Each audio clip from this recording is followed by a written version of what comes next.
legend himself, Joseph Kawandenge. Welcome, sir. Joseph comes from the Association of Localized Interests. That is the name, yes. It's a new organization that seeks to be represented on the City Council. And of course, next to him is Ripure Bakurupa from Swanu. Welcome, ma'am. Okay. And then the colorful Saddam Amshelelo from Namibia Economic Freedom Fighters. Thank you for making time, sir. Dala Emmanuel is representing the ruling party SWAPO. Of course, he's a former councillor here at the city of Windhoek. Welcome, Dala. I'm calling him Dala because that is the name that we know, but it's really Paulus Emmanuel officially. And then we have Julius Natangwe from the Affirmative Reconstruction Movement. Thank you, Nata, for making time. And next to him is Percy Kapukare from Nudo. Thank you, sir, for making time. So, thank you to all of you. We might be joined by Mr. Ignatius Semba, perhaps. Hey, the legend is in the building. Okay, then that's good. I'll introduce him when he takes his seat. So, the rules are very, very simple. You must engage robustly. You must be bold in your pronouncements of what you want to do for the people of this beautiful city of ours. But while being bold, be courteous, be civil, just as you engage with others, with your political rivals. You are only rivals for the next 2 hours, even maybe until next week. But after that, we are Namibians above everything else. Yes, so Mr. Semba has taken his seat, Ignatius Semba from Popular Democratic Movement. Thank you, sir, for making time. So, yeah, we will be sharing, except for Mr. Ikali, who is wired up. Everybody else will just exchange those mics so that we engage. I think for the viewers, it's important, even for the audience here in the building, it's just important to mention the current structure of the city of Windhoek. I'm getting a message here from Sade Governors from Landless People's Movement. She'll be joining us also shortly. But as of now, for the past 5 years, the city of Windhoek has, of course, 15 seats. 5 of those, for the past 5 years, have been occupied by the SWAPO party, 4 by IPC, AR and LPM both have 2, PDM has 1, NUDO has 1. So it's important for us to understand the context. If we delve later into why certain things did not happen, you must know how council is structured. The most important rule to all my panelists is that we are going to grant everybody 3 minutes. I think Nicanor helped me there with the time. Signal to me, whoever cannot sum up why they cannot fix potholes, if you cannot sum that up in 3 minutes, then you are not ready to serve the city of Windhoek. So 3 minutes, everybody, every time when you get an opportunity, limit it to 3 minutes. I don't want to interject, but I'll be forced to interject because we are a lot and we need to give each other a chance to speak. Now, we'll start with Margaret. Give us, in those 3 minutes, a summary of what you intend to do and your party intends to do when and if elected next week to the Windhoek City Council. Yes, thank you. What our party intends to do is to have a safer Namibia, safer region, safer constituency. Our potholes is the most concerned matter at this time. I just passed through a riverbed where people is having shacks, but the shacks is plastic, these which you have maize meal in. So our situation of Windhoek is really in a very bad state. Even our riverbeds, it start raining, and our people is start plugging in the rivers.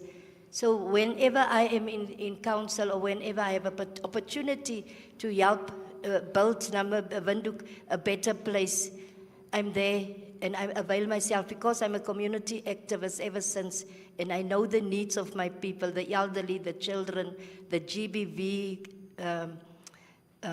problems we have, drug abuse, many shebeens which is opening. Our children is roaming around in the streets, they have nothing to do. So we'll have to tackle also our youth so that they can have their dignity back and for better leaders in the next future. Thank you, Ms. Paulse, for that.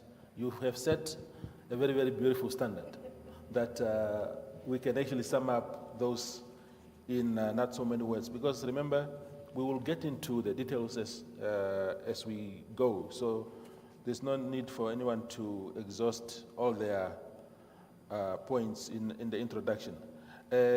Josiah, your turn. Same question. Yes. Good afternoon, good evening, viewers, and all of us present here, plus the panels. With IPC, we are always for restoration of dignity of our people. When you are to restore the dignity of the people, it's only through ensuring that there is sanitation, provision of water, electrification of informal settlements, and of course, enforcing and making sure that the potholes are covered, since it seems like it's the potholes which are more troublesome in the city, and people have forgotten about unemployment among the youth. People have forgotten about security, and also with traffic congestions. It's always very much mind-boggling, especially during rush hours, when people are going to work or after work. But if we are to be elected by obtaining the mandate, which is 10 seats or more, then definitely we are going to deliver. But of course, only when we engage with the community in order to understand their needs and their priorities. So I think I will end here just for now, as the night is long. Yeah. The night is long. Josie, please engage us. Same question. Give us your pitch. Yes, thank you very much, Mr. Moderator, and good afternoon to the audience also. Yes, my name is Joseph Kawandenge, and I think it's pivotal and very important right from the onset for me to say one or two things in terms of two issues, the prefix and the suffix of your question. One is that when people often hear the name Joseph Kawandenge, they link it with so many things, right? That one, I know him very well. That is usually what everybody gets.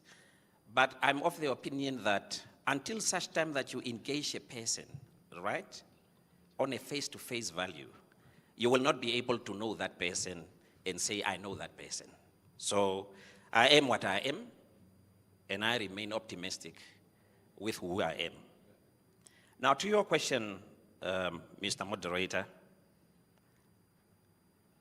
before anything else, and before one can say what is it that you want to do, there is one important aspect that we must get it right. And that is, in the words of Dr. Martin Luther King, when he said, I have been up to the mountaintop. And he came back and said, I want that, or wish that my children will one day be judged on the content of their characters, but not on the color of their skins. Let me rephrase that tonight and say, when Asoli comes back to the city of Windhoek, we want to see a dream where party politics will be relegated to the back door outside the corridors of the city of Windhoek, and so that the city of Windhoek deal primarily with basic services of the people outside of party politics. Why am I saying that? Because often than not, politics and political parties dictate the terms and conditions of their councillors here. And sometimes when we sit at the chambers and there are issues that need to be debated there, you are getting instruction from party heavyweights to say, no, that proposal is coming from an opposition, don't even entertain it. But the proposal, whether it's coming from the opposition or not, it's very sound, and it is to the benefit of the residents of the city of Windhoek, irrespective of their political affiliations. And that is one aspect that we, as Asoli, wants to bring down here. But then again, in the intro, there is a question of how do we manage power relations within the city of Windhoek as well.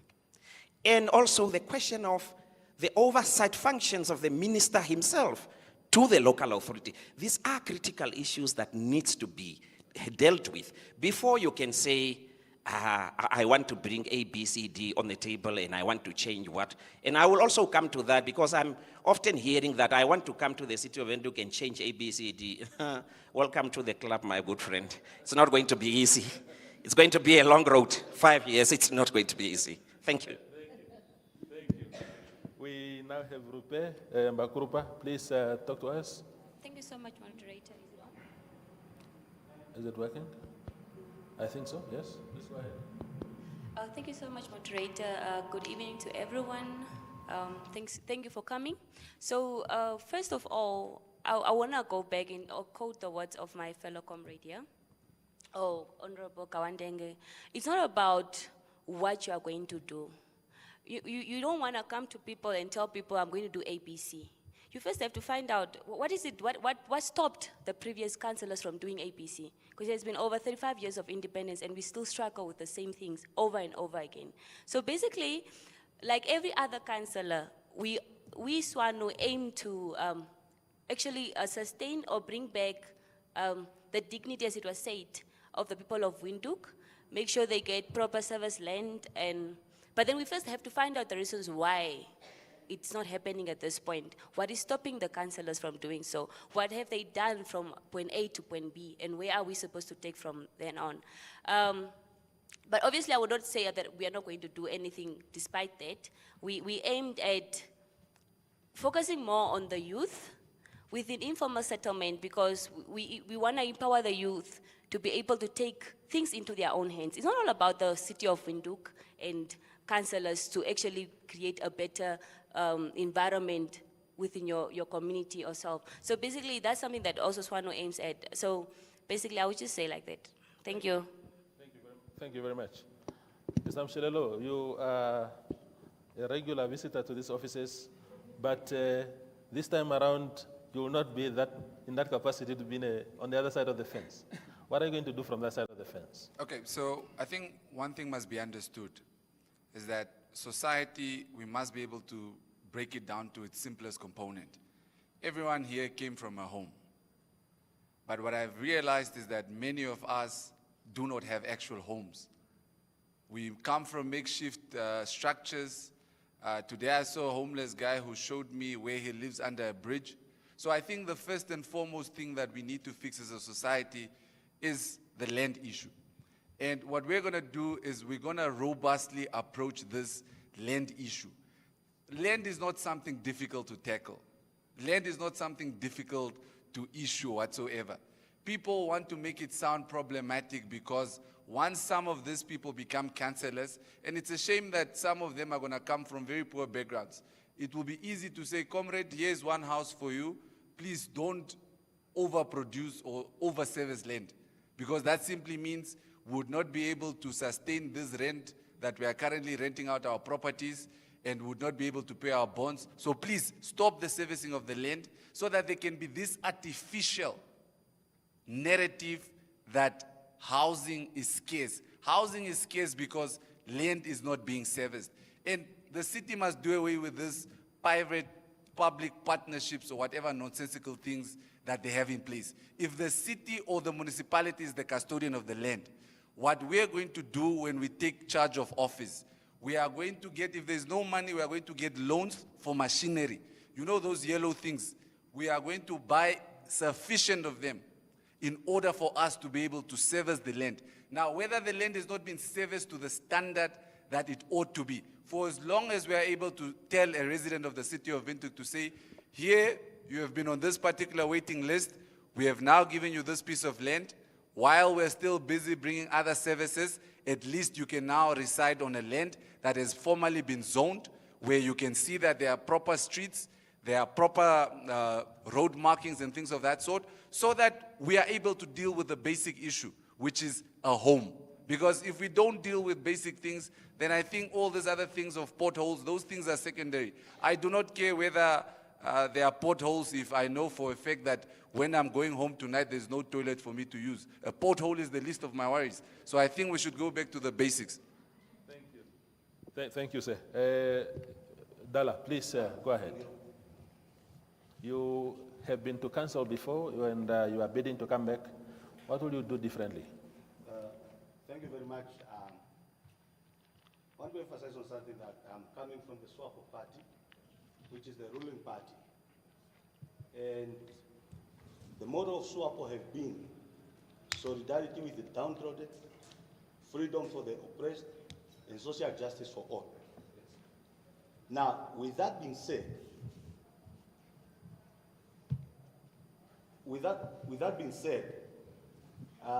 after the last year election, SWAPO party manifesto is transformed into NDP6, which is a government working document. And with that, we are talking about economic growth, transformation and resistance, human development, environmental sustainability, and good governance. And if you take all these, you put them together, we are going to transform the city of Windhoek into something else. And by transforming that, by means of transforming the city, is meaning we are going to deal hands-on with all the issues affecting our residents. Who are the downtrodden? Who are the disadvantaged? The downtrodden are our people living in the informal settlement. It's our street vendors. And this portal and whatsoever comes secondary, because if we fix and put in place all the mechanisms, including good governance. We are here reading, people are traveling left, right, and center. One is called what? My brother is here. He got a beautiful name for him. We are not going to deal with that. And all these come with governance. And with governance, you can transform everything and make it workable. I think for now. Yes, wonderful. Thank you, former Councillor Dala. Natangwe, please talk to us. Thank you, Toivo. Good evening to the viewers out there. Good evening to everyone. The AR movement is matured enough now. We've been in the city and we've accumulated necessary capacity and capabilities to detect, fight, and defeat the system.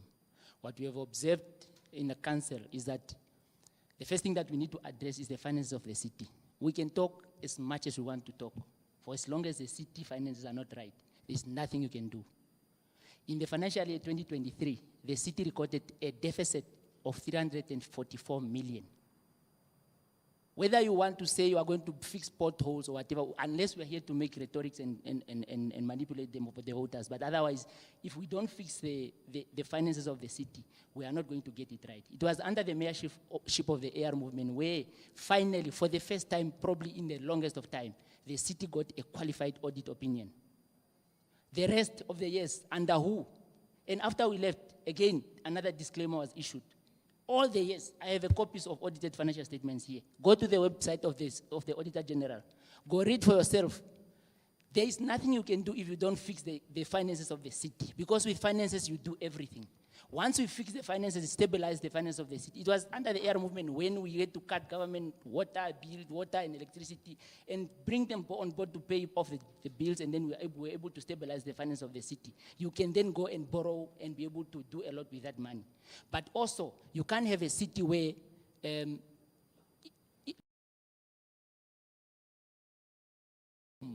rates and taxes and fines of taxi drivers and drink and drive and whatnot. We have passed a council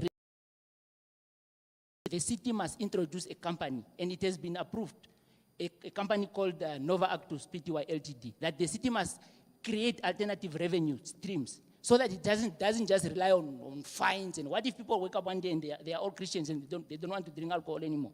Where are you going to get money? So you need to create alternative revenue so that the city is able to create, to generate money, and with money you are able to fix all those things. You first diagnose before you cure. You cannot cure after you diagnose. I mean, you cannot cure before you diagnose. No, first the patients come to you, you diagnose, you say, okay, this is what you, then you prescribe medicine. So finances first, stabilize the ship, and then you are able to then do the things that you can do. Then you think of pre-allocations of land and all those things. Yeah, thank you. Thank you. Mr. Kapukare, you are a councillor now already. You are bidding to come back. What will you do differently? Good evening, fellow Namibians, fellow Windhoek residents. I'm Percy Kapukare, incoming NUDO councillor, vying for the mayor position. That's where we are already. NUDO this time around will look at the housing crisis. I look at the house, the audience, I look at my peers. We don't qualify to own any home. And with NUDO, we have schemes in place that we're gonna run. We're gonna project annually how we're gonna go about it. And we're looking at revamping our economy as Windhoek.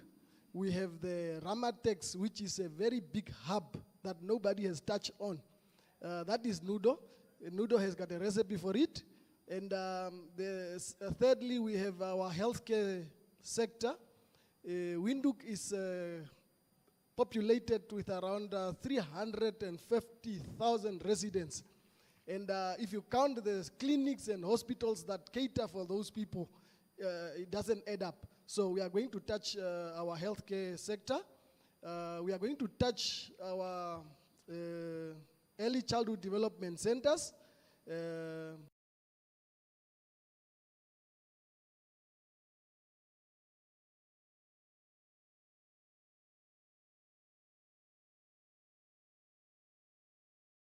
December.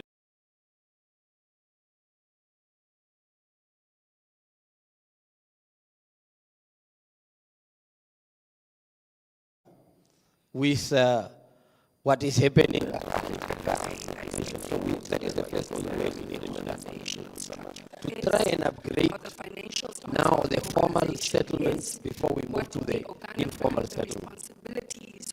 That is one. Two, to understand the relationship between council, its limitations, as well as the city. Now, when we are talking, for example, about the informal settlements, we have a formalization committee. If Windhoek is categorized as one of the dirtiest cities in the world, it should be a concern to each and every. So now you have to look at a budget for. And I think one critical element that we need to do is that a healthier workforce will create a healthier environment. If our cleaning team is on the strike and we have not taken care of it, we have not tried to come on board to try to resolve some of these particular issues. We have shot ourselves in the foot. How do we get a clean environment? If the future of those families are not secure, I think you have made the city is growing at a rapid rate of 10% per annum, which means Councillor Governor, thank you for joining us. Please give us that puts a burden you are already financially on the city of Windhoek. probably the only The demand and the supply do not speak to each other. And if we really want to talk about the informal settlements, we need to be intentful, we need to be strategic, and we need to be honest about the financial contributions that need to be made in between the three structures of government. So what we are saying is, unfortunately, the ideal would be that we want to give everyone a piece of land and a house, but that is not going to work because not everybody can provide that. So for the informal settlements, we are saying let's install more water taps at places where people are residing, because we also have a problem. We can't just move people because we do not have reserve enough land to move people from where they are currently. So you need to formalize them where they are to be able to give them standpipes, to be able to provide water, and then to be able to provide electricity. Unfortunately, some of the informal settlements are in such geographical standard that you can't really service at the point you would have known that just as to Ongos, the Samura Michel has gone to that point, and it's very rocky. So the servicing of that area becomes financially cumbersome for the city. What we need to also look at is the reliable waste collection. What I have always said is that the constituencies need to be cleaned by unemployed youth that are living within that areas. That for me has been one very strategic intent to deal with the constituency unemployment rate of young men and women, keeping their environments clean, and it's also then helping with the city in terms of at a budget of, we need about 308 million because the Kuferberg is ending its lifespan, so we need more money. We can redirect that money to other necessities of providing water, electricity to our residents. Community-based cleaning, as I have mentioned, we need to budget more for waste removal trucks. We also need to have a structure, management, and very strict schedule in terms of making sure that waste is collected and waste is then disposed of. In terms of a community incentive, we're saying that every community member must get involved actively. Let's clean in front of our yards, let's clean our yards, that way we're helping the city remain clean, skip containers and so forth. In terms of dealing with corruption and mismanagement of finances within the city. Yeah, I'm sorry. Oh, okay. We have a question on that specific, okay. which Brilliant. we'll put to everybody. Okay. But I think, if you can just sum up your thoughts so that we need to be realistic about the demand and the supply. We need to be realistic about the informal settlements, who, why. We need to answer the questions, who, why, how are we going to deal with this, and not just make political statements, but to be very strategic about the intent and also to look at how we're going to help with rates and taxes and keeping the city clean. Thank you. Wonderful. Okay, now we get into the nitty-gritties now. Everybody has put their ideas on the table. Meme Margaret, please tell us, the issue of sanitation has been mentioned a lot along the table. Again, in 3 minutes, what would the Republican Party advocate for in terms of really addressing that issue? Because we keep talking about it for years. 5 years ago, we were talking about it. 15 years ago, we were talking about it. We're not just going to talk for the rest of our lives. There ought to be action. Yes, please. RP, if I manage to get in office, you have to be on the ground and to see the needs of our people, their daily struggles. I really started with it. That skips is not regularly emptied. The dust and the dirt is roaming around the skip. Even the informal settlement, as we stated, sanitation is a problem, and that's a health risk. Our little children get very easily diarrhea because there is no proper sanitation and even clean water. That's also a very big challenge for our community. And my take is needliness is next to godliness. And everything starts within yourself. And everything starts with home. If you have a healthy home, you can have a healthy community. So my take is to have civic education throughout the years, even if we are not elected. Let's get a forum, let's stick together and exchange ideas how we can bring this big animal which we are facing. And let's change this narrative as a collective. Let it not be a party thing, let it be an individual and have the passion to work with people. Even my homeless people who is roaming around and these Angolan labor children in the streets, they are also facing these difficulties with needliness. So if we can have shelters and safe havens to put these homeless people and these children which is to having these child laboring. Even if we can change this narrative, we can work as a team. So to make a better Namibia, better Windhoek. And I say, like the president say, that no one must be left out. Wonderful. Thank you, thank you. Amen. Thank you, amen. Mr. Ikali. Mr. Ikali, the IPC has 4 seats in the city right now. It's the second biggest party in the city, with only SWAPO having 1 more seat than IPC. Of course, we'll get into the dynamics of power, why certain things couldn't happen despite all this. We'll get into that, but the fact that these problems persist, like sanitation in informal settlements, what are we going to do about it? What is IPC going to do about it? Or what is the council going to do about it? Yeah. Because what I believe in is that this perpetual failure, when it comes to sanitation, is bound to the council, which consists of 15 councillors from all the political parties. Now, the only solution here to sanitation is us, the councillors in waiting. We are the solution. If we are not going to work together, because even here, I see there is more concept of I, but it's not about I. And sometimes I wish I could even change those type of questions that you ask. What are you going to do? As if every candidate will have a separate budget. So it's all about us here. If we work together, then we can be able to ensure sanitation. You mentioned about IPC having 4 seats. Yes, of course. That's the truth. But then 4 seats does not qualify to render the mandate in order for us to decide when, how, and why.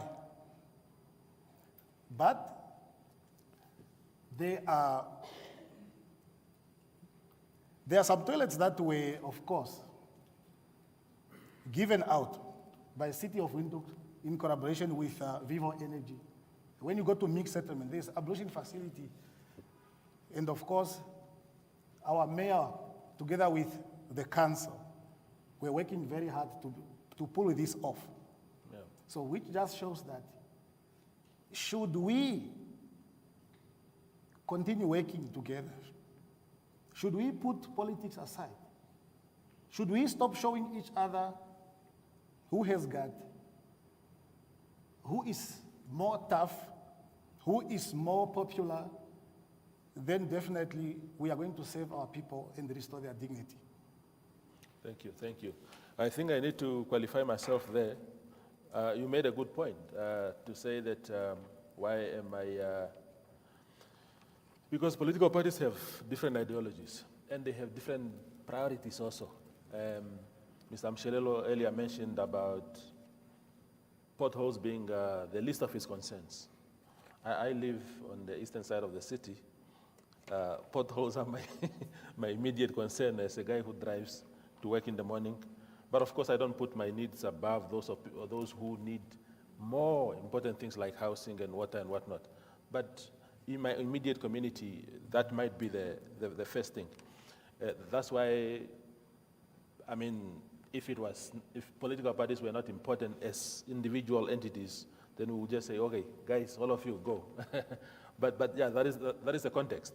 Mr. Kawandenge, Asoli, sanitation, what are we gonna do? Thank you very much, Mr. Moderator. But I think you are,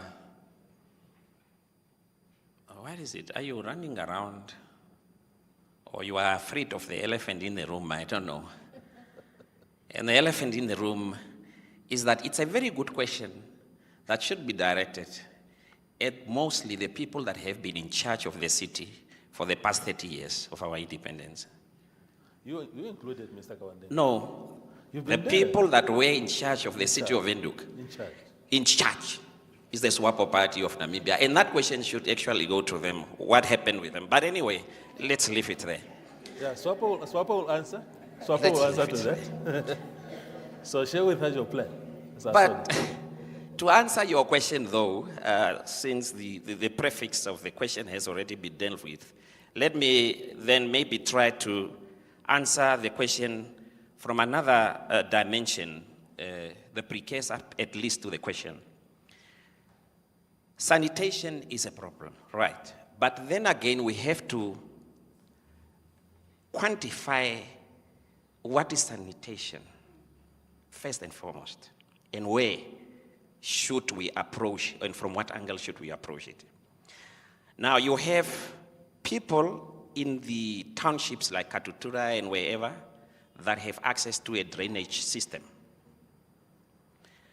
But then, for me, it's a multifaceted, integrated approach that we have to approach this issue with, that combines infrastructure development, community engagement, and sustainable education, as well as behavioral change campaigns. For me, that's where we have to approach it. What do I mean?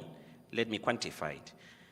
If you are talking to someone in Katutura or in the townships, and you talk about a drainage system, the first question that comes to mind is that, when were these pipes laid underground? How is the city of Windhoek servicing them? How are they looking after it?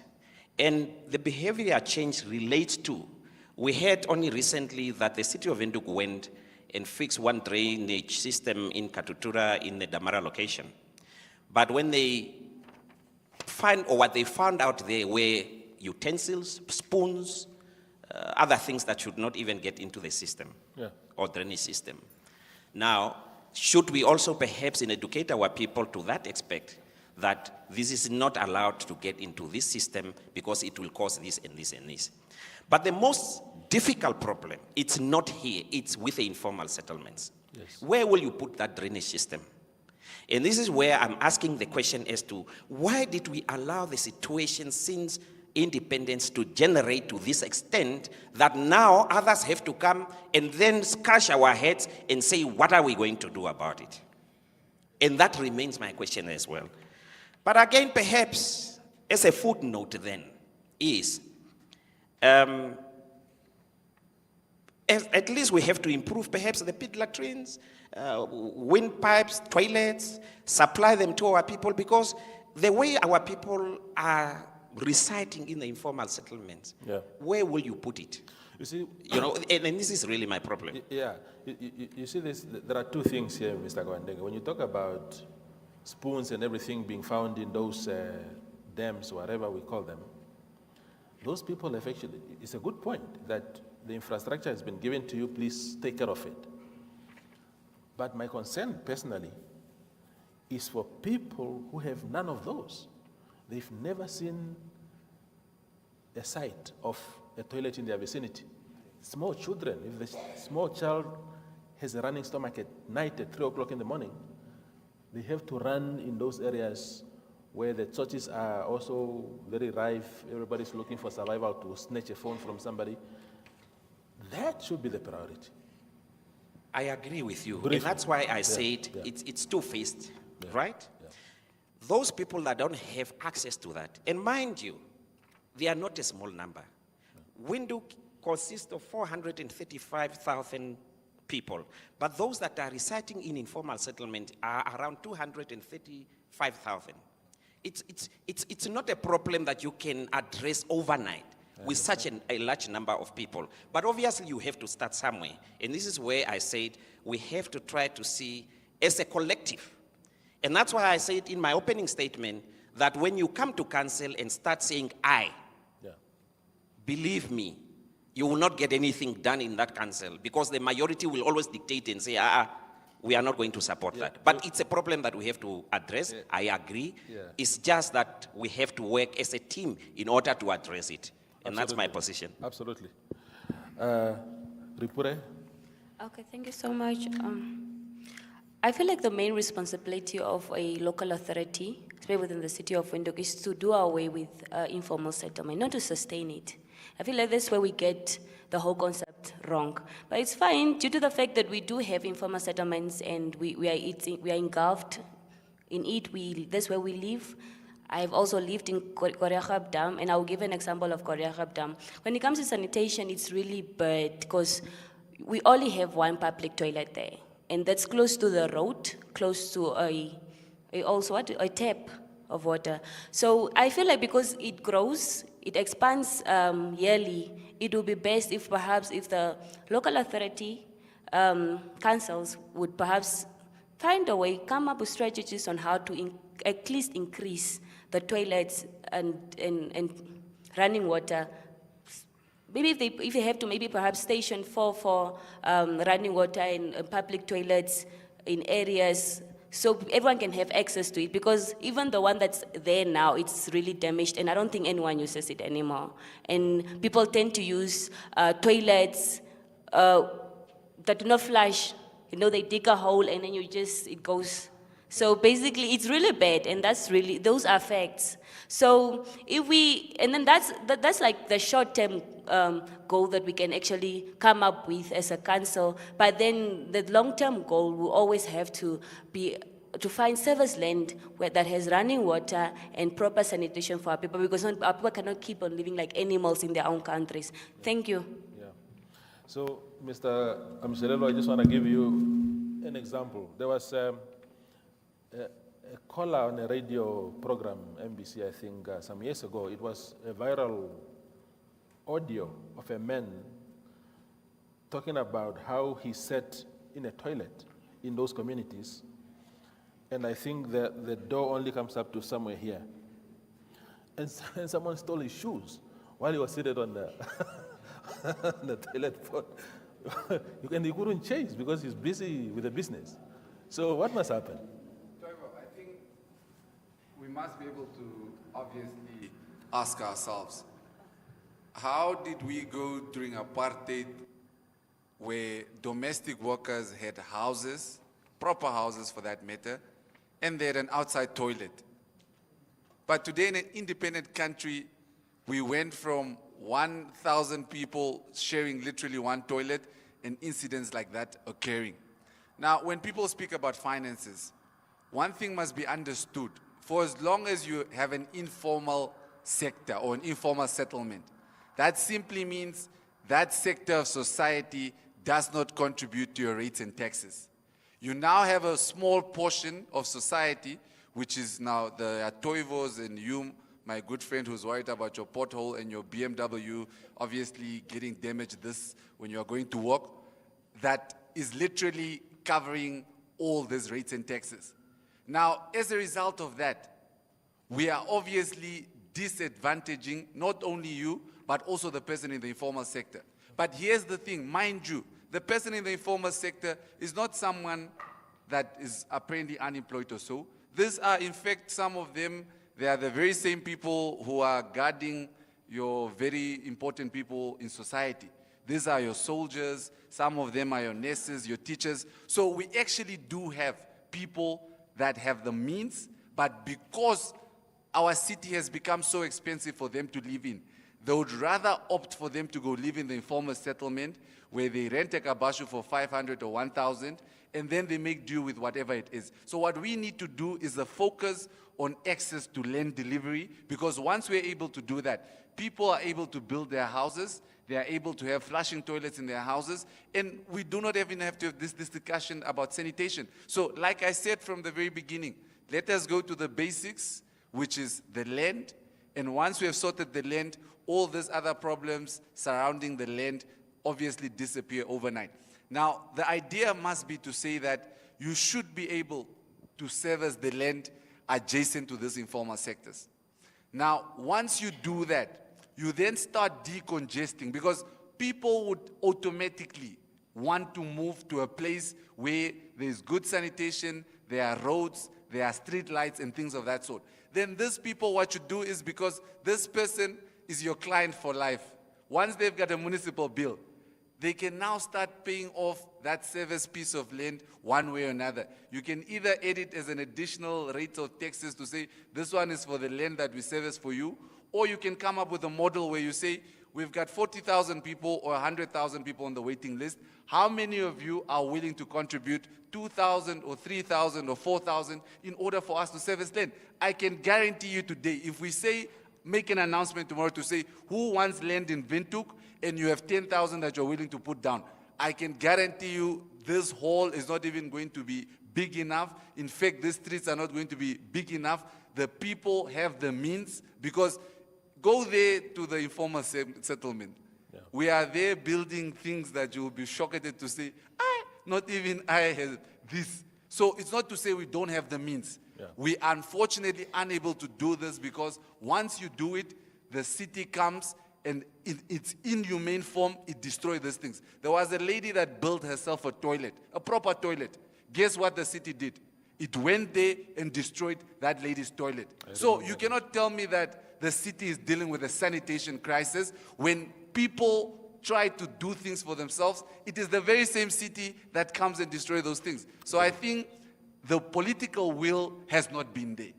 And for as long as we do not have the political will to change things, then we'll have these discussions about, no, the finances are not there, you must do this, you must do this. The will is what dictates whatever needs to come. If there is no money, the money must come from heaven or wherever, but the money shall be made available, the land shall be serviced, and things shall be done. Thank you. Thank you, thank you.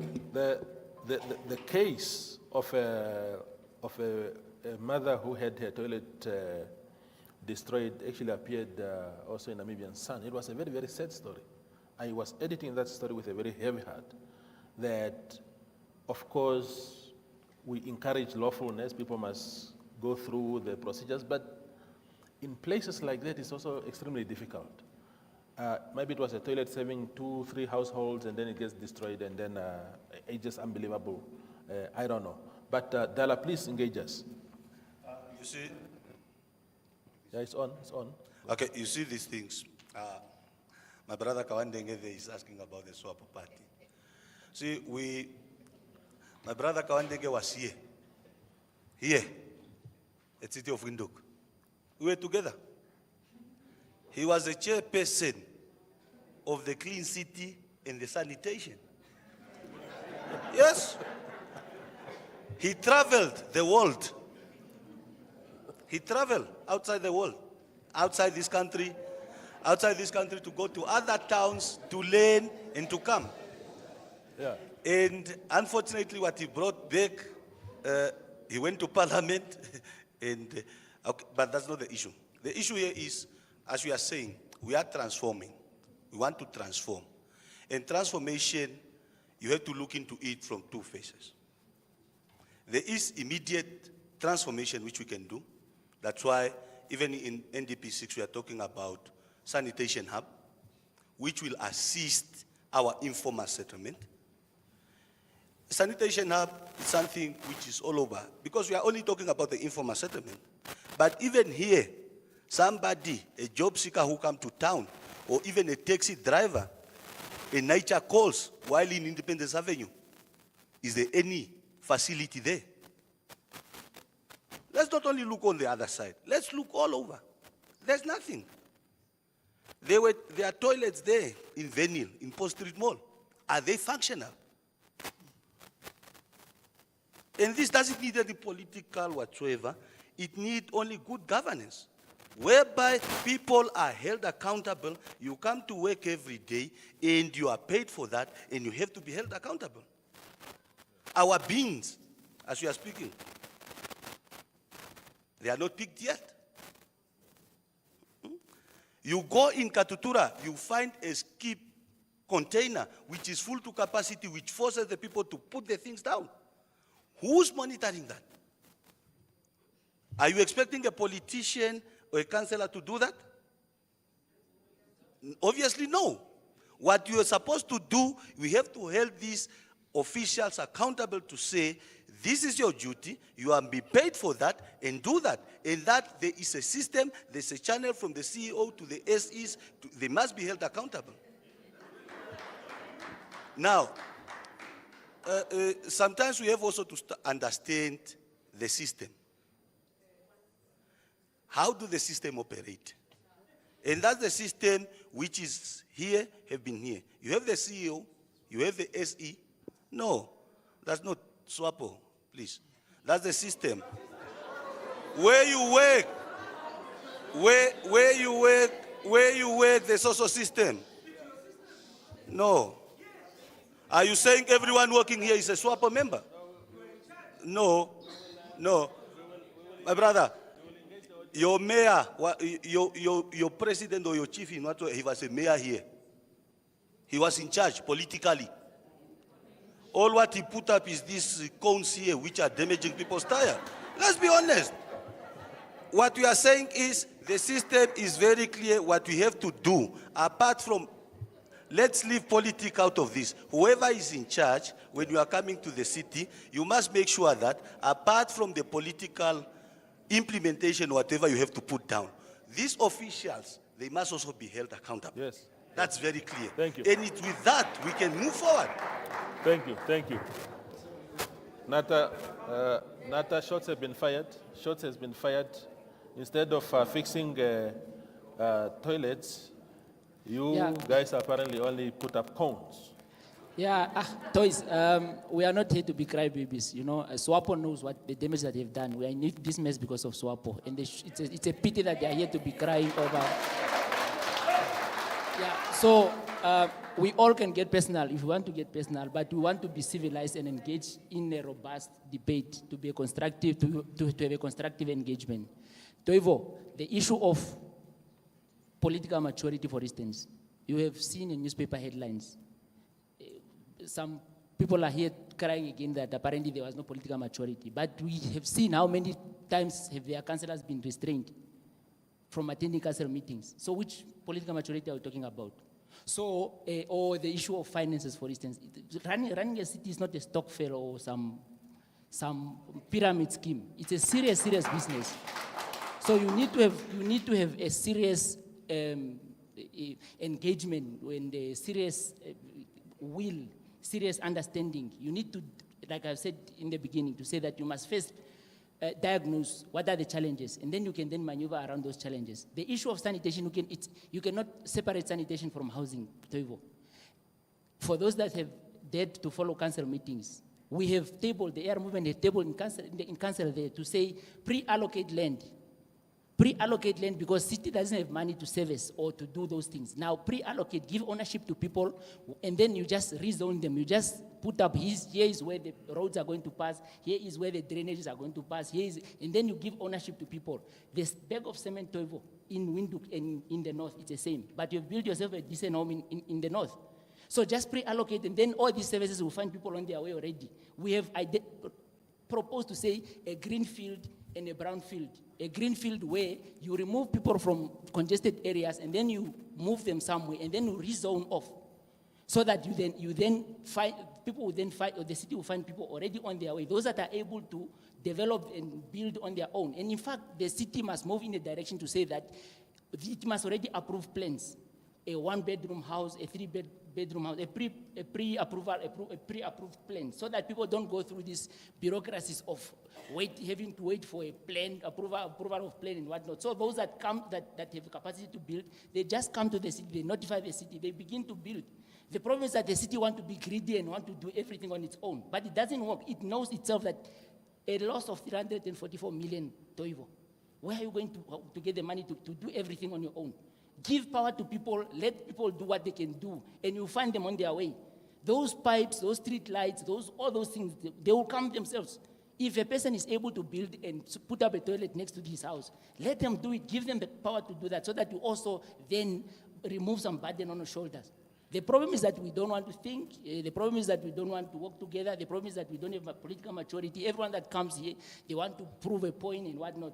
Our council, our mayor was here, and it was under our mayor when the city of Windhoek got a qualified audit opinion. Under your leadership, disclaimer after disclaimer. So, Toivo, these records are there. These are not rhetorics. These are facts. Go to the Auditor General's website and read for yourself. The audited financial city of the The financial statement, the audited financial statement of the city are there on the Auditor General's website, and you'll be able to view it for yourself. Thank you. Some are here, I can give him to read for himself. Thank you. Thank you.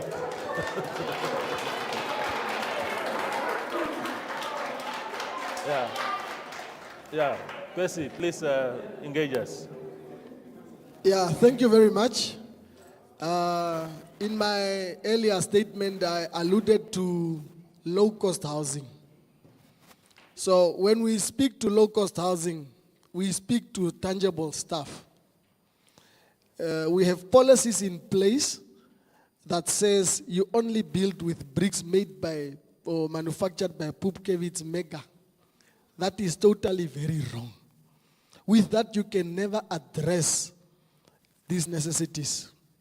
We have mechanisms in place of structures that are standing for the past 10 years, which are prefabricated. A school, Jan Moore High School, is having classrooms constructed from prefabricated material, and it's carrying a capacity of not less than 40 students a day, meaning that school runs for almost 250 days a year. If you remove the holidays, it has the capacity to maintain and sustain a living standard of a home.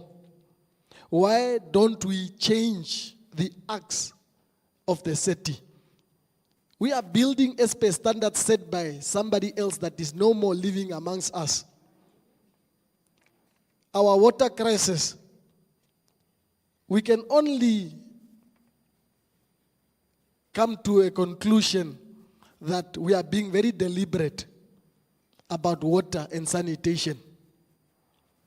Who doesn't need a toilet when nature calls? Is it the guy in Ouwersblik that has got 5 bathrooms or toilets in their house?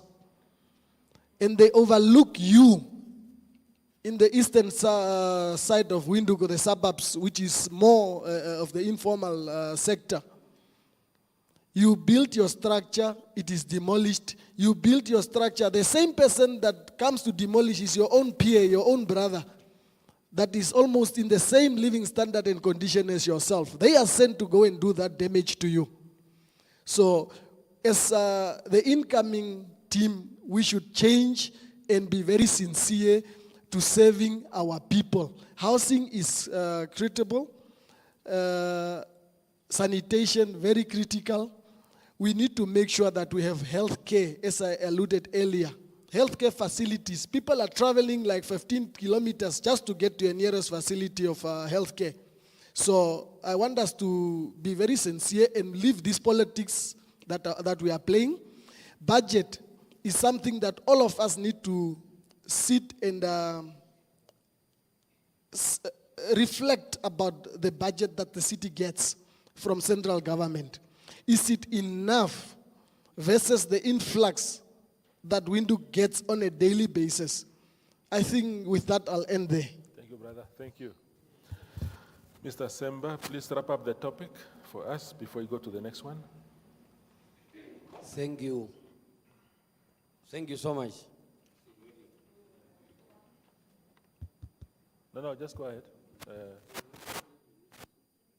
Yeah, you can take that one. Otherwise, I use my inbound. This one maybe will be better. Yeah. Okay, thank you. It is indeed very sad for a population this small that we managed to accept that the issue of sanitation is something that we accept to say it is okay if a family does not have a toilet. It's okay if people does not have running water. I think it's an issue that we as a country have accepted. I want to mention something that will bring you close to understand what I want to say. I was a councillor during the time of the COVID-19. Before that, we had a number of rules and laws that were preventing people from accessing water and what have you. You cannot do this because of rule what, or sub-article what, and so forth. The moment that we had corona here, I don't know what happened to all those sub-articles and laws. We have provided our residents with clean water, including the ones in the informal settlement. We have also made sure that we have moved mobile toilets closer to the communities. We make sure that a number of things that were prevented by so-called laws were done, just in a blink of an eye. So I am saying this is a deliberate issue where those who have decided to make sure that they are not making sure that those who doesn't have will remain in that stage. They are happy to have that. Otherwise, things could have changed the very same way. Every clinic would have a running water. All the informal settlement will have water tanks, etc., etc. Yeah. So this issue, when you go to the PDM 2024 manifesto, there is a very clear-cut guidelines on one family, one toilet policy that the PDM is bringing forth. A very well-thought, well-structured policy that we have in our manifesto. Yeah. I think that will be one of the key maps that we need to deal with if we really want to deal with the issue of one family, one toilet issue. Absolutely. I want to come to the issue of the solutions. One key solution is that when you realize that when you are a councillor and a pipe burst this side of the city, within an hour or two, a response team is there to fix it. On this other side of the city, in the same city, it will take at least 2 months before finally somebody has to do something about it. So that is why I'm saying it is a deliberate thing where something happened in one side of the same town, within 2 hours there is a solution. On the other side, it has to take 2 to 3 years before finally something would happen. Yeah. And that is something that under our leadership as incoming councillors we have to deal with it. Absolutely. One of those issues is that sometimes we also hope that municipality knows. There must be a sort of an arrangement where you can communicate. If a pipe bursts in your area, you communicate that the city detect it immediately. Yeah. And they will be able to at least within a day or two send a team to try and rectify busting pipes, etc., etc. Those are the issues that I think fundamentally will try to adjust and help us to start moving forward rather than playing a blame game and all these things. As far as I'm concerned, it's very deliberate. Thank you. Thank you, incoming councillor. You've made a very important point about the pace at which certain things are attended to on the eastern side of town as opposed to the western side. I have questioned that before, and what I was told, which is actually a very funny excuse, is that people on the other side pay more, for instance, which is true actually, but I don't want to pay more for the same amount of water that the guy somewhere else is paying. So these are, I suppose, designed to bring some income into the city, but I think cities like Windhoek shouldn't be commercialized to that extent. So pay more so that we attend to your needs faster. And others who do not have the means to pay more must suffer for those amount of months. That's just unbelievable. I hope... as far as I'm concerned, that is unacceptable. As far as I'm concerned, that is unacceptable. Yeah. Because as far as I'm saying, what need to be at the center is that our mandate as the city is to provide basic services to all residents, yeah, without saying this one has and this one doesn't. I agree. We should be able to respond equally to all sides and all corners of the city, irrespective of whether you are paying more or paying less. Thank you. Thank you so much. Thank you, incoming councillor. There's one thing that I want to tackle quickly with everybody, because Namibian people also deserve to be respected. The quality of leaders that are being put forth, like yourselves, has to be sound. I want to ask all of you, I'm not going to delve into your academic qualifications. Of course, if you have any and you want to talk about it, that's entirely up to you. But I want to ask all of you, what qualities and track record do you bring to the table? Because I know one of the questions that have been asked now and again for many years is whether, because a city like Windhoek, somebody ought to be at a certain level of understanding. You have a huge strategic plan for the next 5 years. Can you interpret the strategic plan? When the audit comes out, we are told about qualified and unqualified audits. Does the councillor take the copy home and really read with comprehension what is happening there? All these land surveys, the acts, all these things. We start with you, my honorable former mayor. Give former mayor governors the mic. It will work? It will work? Yeah. What do you bring to the table?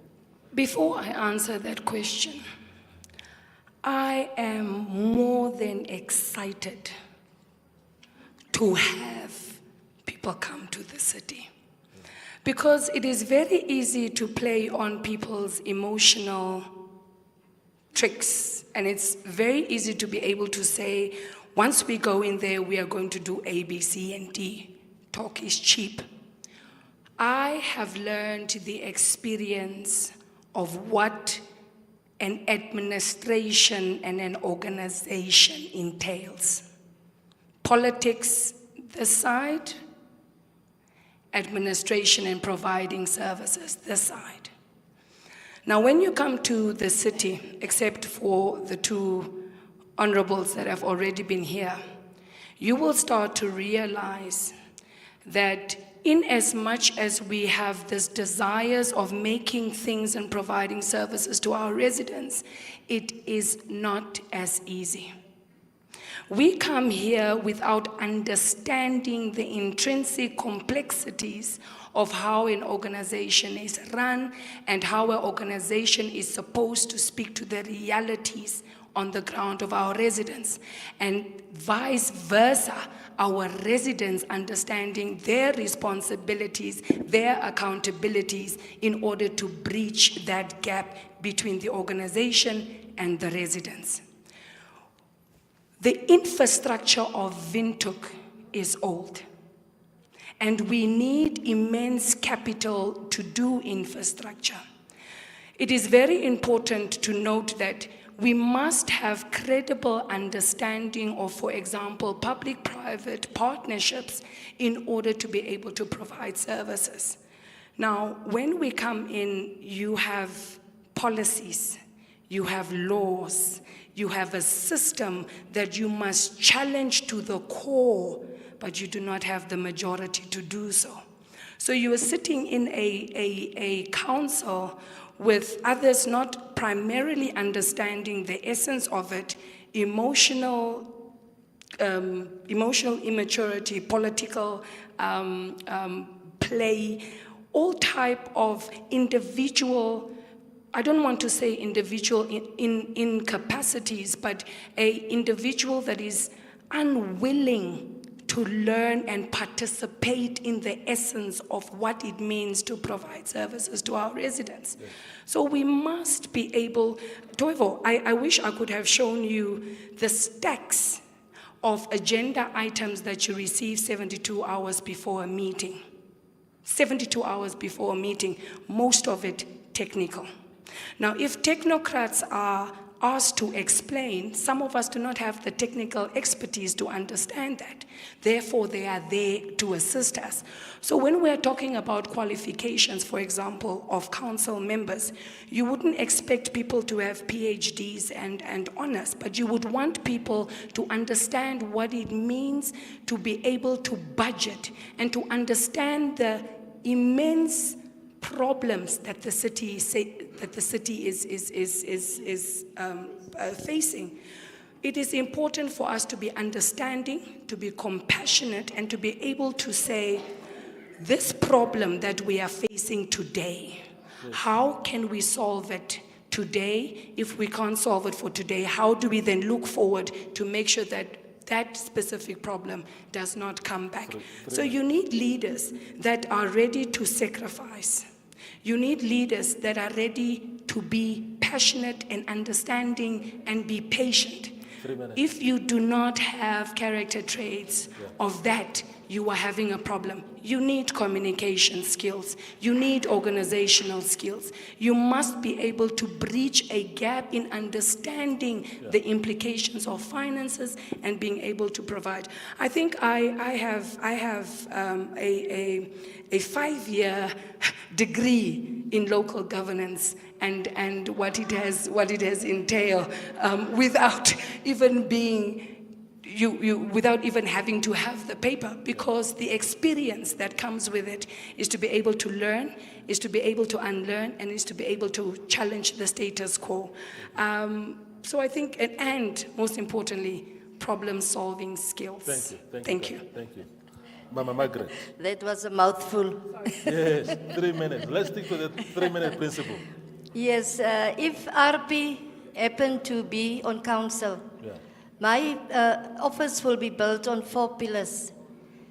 It is integrity, confidence, perseverance, and passion. Yeah.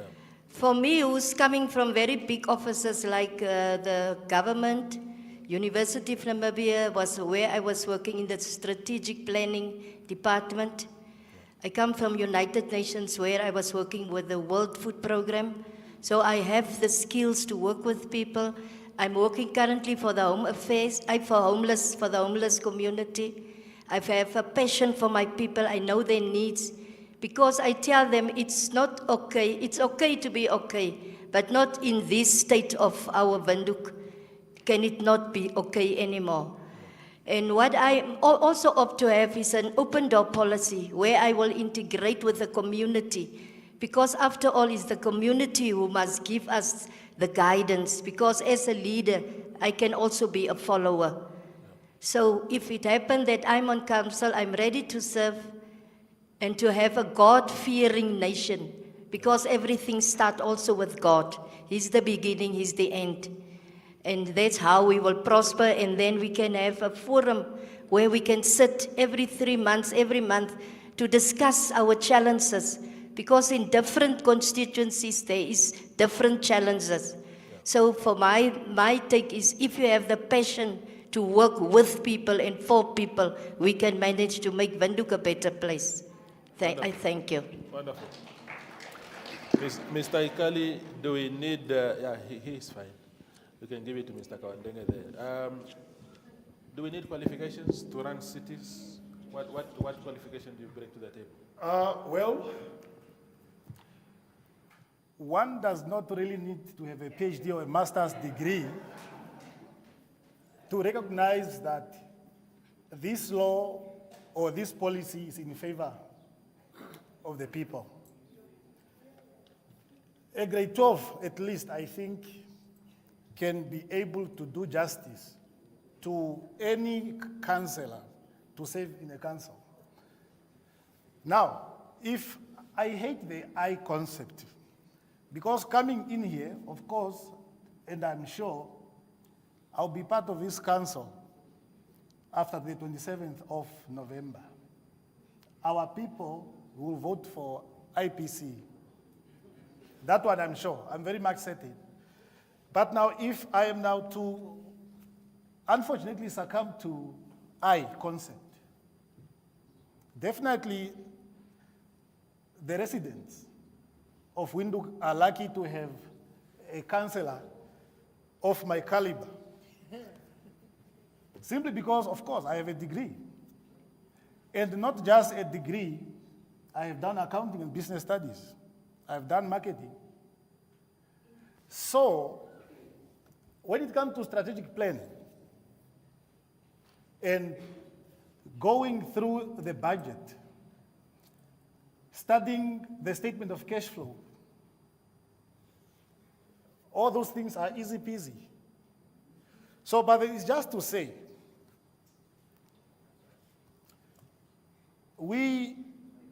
most of the time, we think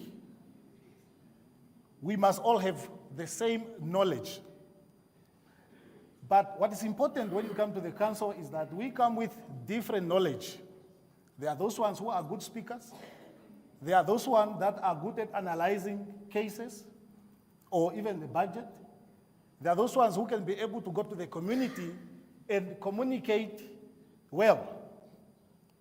And I think for the past 4 years, we have been lacking that instrument of community engagement. It only happened in this final year of this council. Yeah? So now, with me in the council, I can always, if it is to be every month, I can always go to the community and communicate what needs to be communicated. So, the business acumen that I have can be able to render building relationships with different organizations, especially the non-governmental organizations. So that is what, fortunately, I have to bring to the table. And I hope the entire council will embrace it. Thank you, thank you. We will finish that question with everybody before we start engaging the audience, because there's a lot of topics, but we can't cover them. I think I will leave some topics to the audience to also pose those.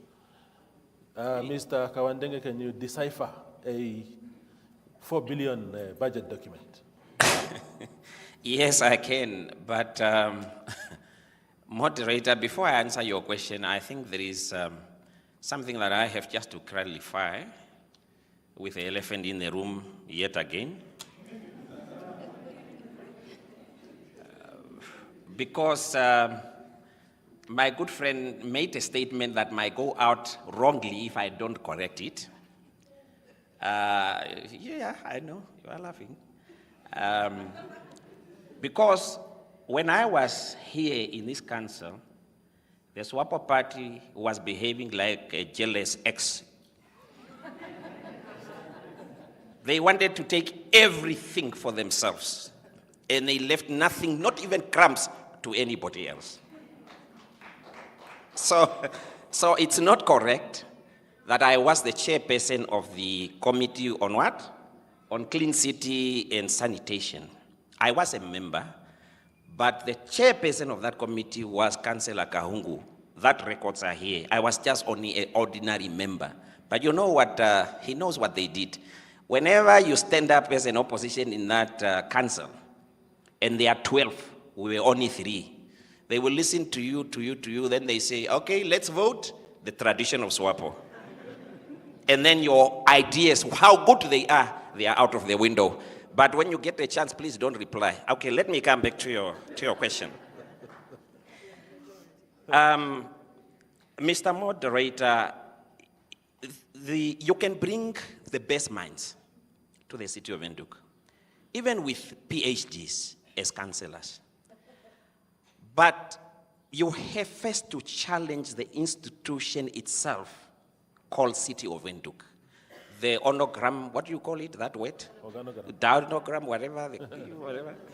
Yeah, that one. Because, why I'm saying that?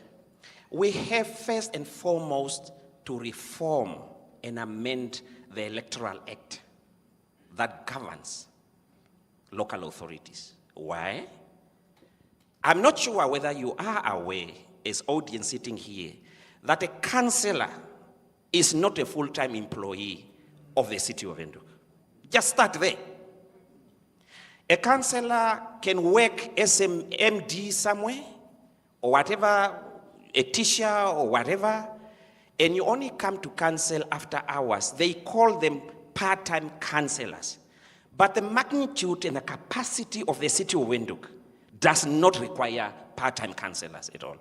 It requires full-time councillors, because the workload is so much that sometimes you must neglect your work wherever you are working in order to attend to council duties. So we just have to start there first. Secondly, we have to amend that thing called the Electoral Act to do away with this stupid idea that every year in November we must reshuffle mayorship or mayors. Why do we do that? If a minister can sit for 5 years in cabinet and after 5 years come back and say to the appointing authority, no, I haven't been able to do A, B, C, D in 5 years. What about a mayor that takes now in January and in November, you must go out? When will this mayor actually do justice to that position called mayorship? So, and I think that is where we have to start first. Yeah. To amend and to try to amend. We wanted to amend this. We proposed in the white paper on reform of local authority when we were here. Central government, because they want to keep this shall call local authority in a, I don't know, it's a bin or a can or whatever, for them to be able to control it nicely and propagate their ideas, they refuse to do so. Okay, that white paper started with the late, what was the minister? I even forgot, of local government and housing, to reform the institutions called local authority. So, and I think really if we start there, at least councillors should be full-time employees of the city of Windhoek, so that you cannot do anything else outside, so that you can give much attention to this. But to your question as to what do I bring to the table, of course I will bring my music. I'm Josimos. What else will I bring? And start talking. But anyway, on a lighter note, I have quite variety of qualifications in law, in public relations, and in dancing. Thank you. In dancing also. Okay, Ms. Bakurupa. Okay, thank you. You are young. First and foremost, we should not forget that the reason why, I feel like you should be, because every leader, because I'm a leader in my community, every leader has a purpose and a goal. And the moment you enter into power, you should not forget the reason why you are there. You should always keep your purpose or your goal alive for you to be able to actually fulfill it. That's the statement that I'm making. But perhaps in all, I'm a criminal justice student at NAST. I'm a youth leader. I'm a youth advocate. I was an actress. I featured in 3 Namibia movies. I'm a script writer too. I initiated a star charity project that is aimed to helping the needy by providing clothing donations to orphanages like the Greno Matongo Orphanage, Hope Village, and also soup kitchen around the community. So I feel like I have done enough for me to reflect, because I feel like our community lacks a voice that has grown within the grassroots. Understand? We get to you are young, you are small, you get to see things that are happening within your community, and you feel like you want to be the change that they want, or you want to be that voice, even if you are not going to do anything physical, at least so you get to bring through their challenges and the things that they're experiencing within the community. So basically that's it. Yeah, we don't want you to compromise your studies when they come with this, with the stack that the former mayor spoke about, and then here is the NAST exams, here is the city council documents, and then the whole thing is, I hope you are able to balance that. Saddam I almost said Hussein, sorry. No, that's good. Toivo, I think you brought a very relevant question, because for years we have been electing individuals that are somehow questionable to say, what is this person's capacity in terms of leadership? Because what the city needs is leadership. I don't need to be able to understand the budget, because why do we pay the CEO 350,000 per month? He ought to understand that, because he is the CEO that went to go study for that. What he requires is someone to lead him and to say that I need my people to have serviced land, I need my people to have sanitation, I need street vendors to stop being harassed. That is what is needed in the city. So for as long as we have people who are here just because the pension they had has finished, now they want to come back for a new salary, I think that is absolutely wrong. So we need people who are, number one, willing to sacrifice themselves in terms of, because what I find it funny, and I don't want this discussion of we must come and work as a team. We have seen it for the past 5 years. It has not worked. Because we have realized that coalition politics, the same way they're insulting each other here, already in front of the nation, is the same way they'll go insult each other in chambers. So the residents of city of Windhoek must decide to say which political party do we give the full mandate. If it is going to be again, these ones have 2 seats, these ones have 1 seat, these ones have 3 seats, I can rest you assured for the next 5 years, councillors are going to come, they are going to collect their salaries, they are going to go do their part-time job. Josie, please, I'm a backup dancer, so you can take me with if there is any dancing that needs to be done. But unfortunately, what the city requires is nothing more than leadership. We need someone who's going to steer this ship, someone who understands what it takes to rebuild an organization literally from rock bottom. I hear all the cries about there are policies, there are laws, there are systems.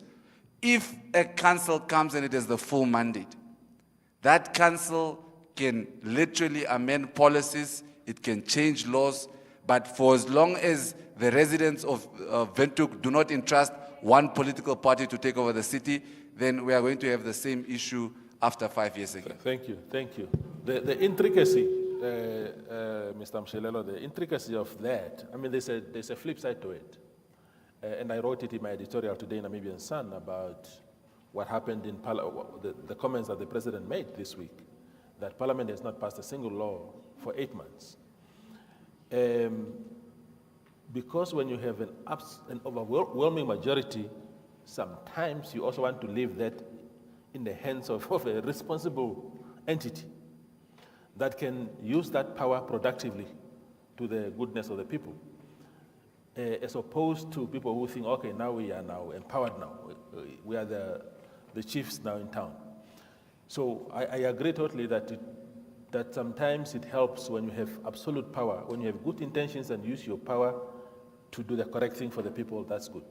But if you are given absolute power and then you are using it to, accumulate big plots of land in Windhoek and do all those deals, then it's also not good. But I agree totally with you that sometimes an absolute majority works. Dala, what are you bringing to the table again? It's very clear. Education, qualification might be something and might be nothing. It's either way. Yeah. You can be well educated, but you don't have a human heart. You don't even think, because of your qualification, you only think of yourself, you become selfish, but forgetting that you were voted, you were elected into power by people, and some of them, they don't even understand this thing. And if you go down there in the community, you are telling them about policies, and you can't bring it down at their level for you to make them understand what is this policy is all about. It's a waste. What is needed is, one, which I have seen for the past 5 years, not really working well, it's a political education amongst the elected leader to make sure that you came from wherever you came, but now here we have a residence of Windhoek, which we have to serve, irrespective of whatever political party or whether that person have voted for you or not.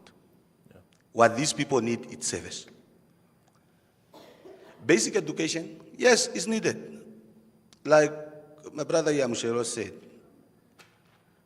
you have SEs, you have the CEO, they are well paid. And in actual fact, it's them who bring the items to the management, then to council. There is no way in this city of or local authority act whereby councillors, as elected as you are, to go and come up with the item, bring it to the management, and then to council for you to make a decision. What actually is there is things are brought to you. And these people, they are the one who must be educated, they must have qualification because they have been paid for that. Councillors, you have to come and make a decision, and the decision you have to make is a decision which is attached to the people's heart. to the people you are serving. And that's all what we need. For the past 5 years, we have seen. There were times when we don't have leaders for 2-3 months because they are not meeting quorum. Forgetting that for that 3 months or 2 months or whatsoever, there's no decision be made within the city because people are fighting. And who's suffering at the end of the day is the community. Now, as leaders, incoming leaders, what we have to put when you are sworn in, leave the political party, start thinking as a human being to deliver service to the masses. Thank you. When you talk about when you are sworn in, do you know that the magistrates are on a strike, my brother? Will you be sworn in even? Yes. Yeah, please. Yes, Toivo, I think I just want to touch base on 3 points that were raised before me. I see your question is being avoided quite a lot. But there is one thing that we must be careful of. These CEOs, management, and whatever, these people that we want to overtrust with these things, they are the ones that come and manipulate us if we don't understand the numbers ourselves. They'll come and trick you. They'll come and explain to you technically this is what, and explain to you funny terms that you don't understand, and you are made to make a decision that you don't understand. So the first thing first, we need to have our own understanding. And the AR movement has actually cured that, because there's a council resolution that was passed to say the municipality must fund for councillors to go and study. I don't know how many have utilized that council resolution, because we believe in education. The AR movement is full of young people with talent and energy, and they have qualifications. On our list, we have 2 lawyers, qualified lawyers. We have 2 qualified IT people. Myself is a degree holder in accounting from the University of Namibia. So we are prepared. We are not going to be manipulated when it comes to budget. So we are prepared. And the other aspect is just to say that we can never allow as a leadership of the city, a situation where management must come and tell us what to do and how to do things. We must give direction. We must provide direction to the city. We tell them what to do, not them telling us what to do. No wonder the city has been in the mess the way that it is. Because councillors have allowed resolutions, proposals to come from management. They must implement our resolutions, isn't it?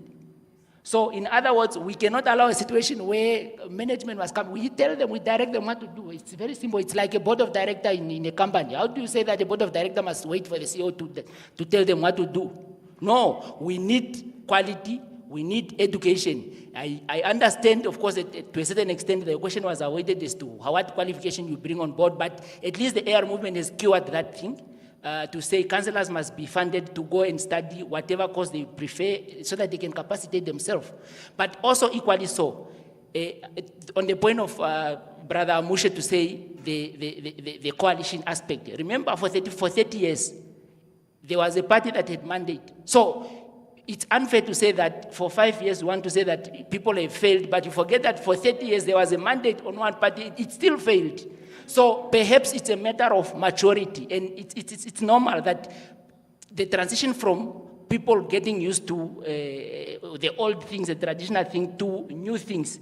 Maybe the 5 years was a transition gap, and we're hoping that should no one get the mandate, a full mandate, we should be able to work together. That maturity to say that, no, let's differ, and let's mock each other during campaigns and all these things, but when it comes to service delivery for our people, we are prepared. The AR movement is prepared to work with anyone. Whoever brings a progressive suggestion and idea, we are going to support, and we are going to work together in the best interest of our people. We will fight for our people. We have been fighting for our people, and we continue fighting for our people, and we are still fighting for them.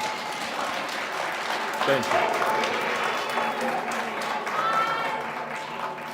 Thank you. Mr. Kapukare, what do you bring to the table, my brother?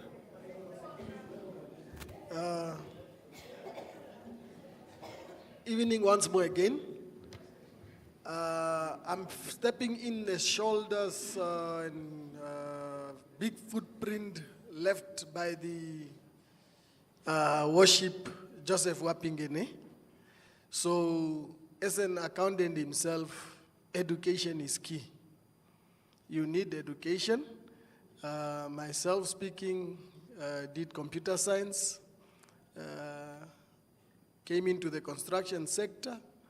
I did occupational health and safety, went on to do real estate studies, currently pursuing a logistics and supply chain management degree.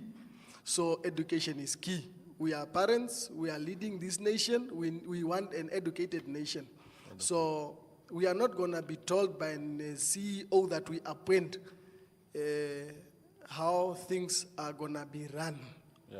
We will guide them, as all the other colleagues alluded.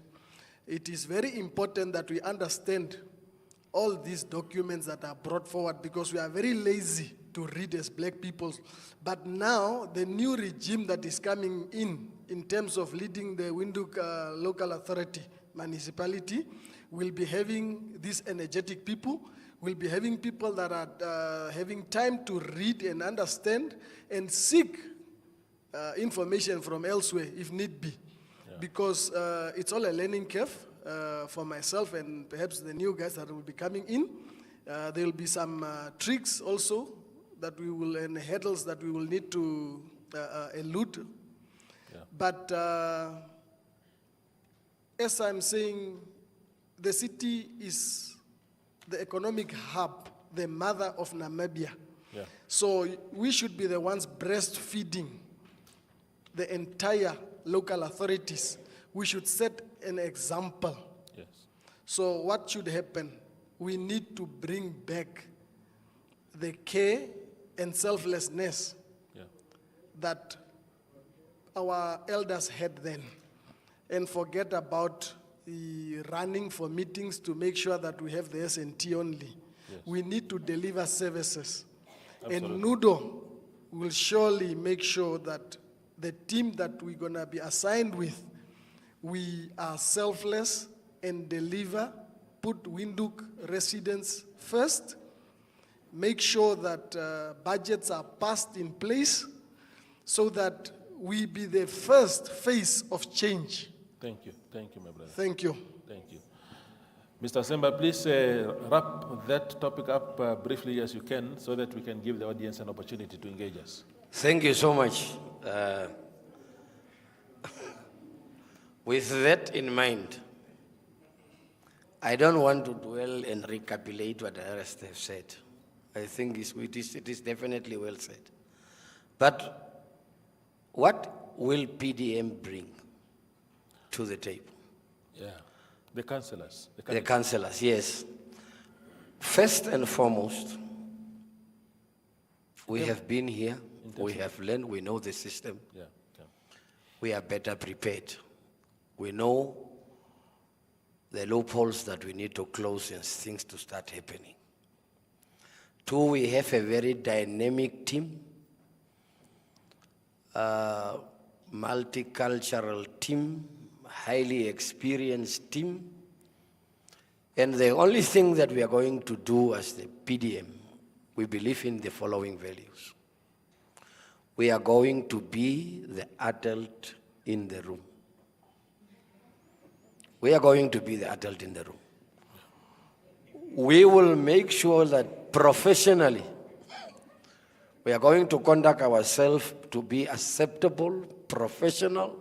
We will not compromise the standard that we promised that we will up them. I so submit. Thank you so much. Thank you, brother. Thank you. Yeah. Now, I need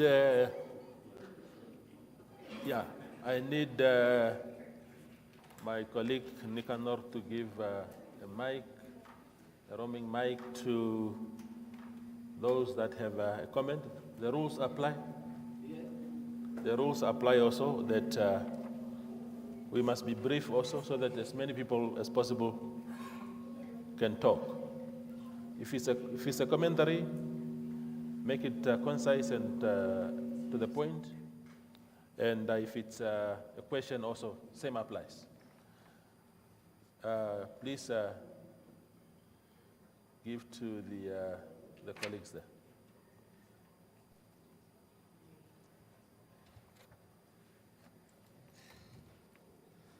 Good evening. My name is Philemon Nakale.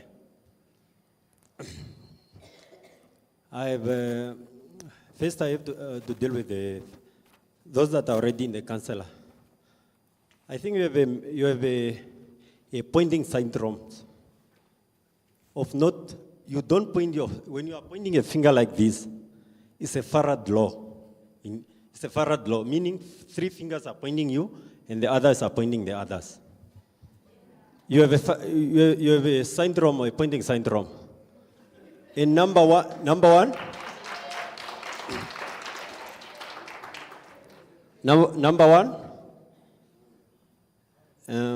the councillor for SWAPO,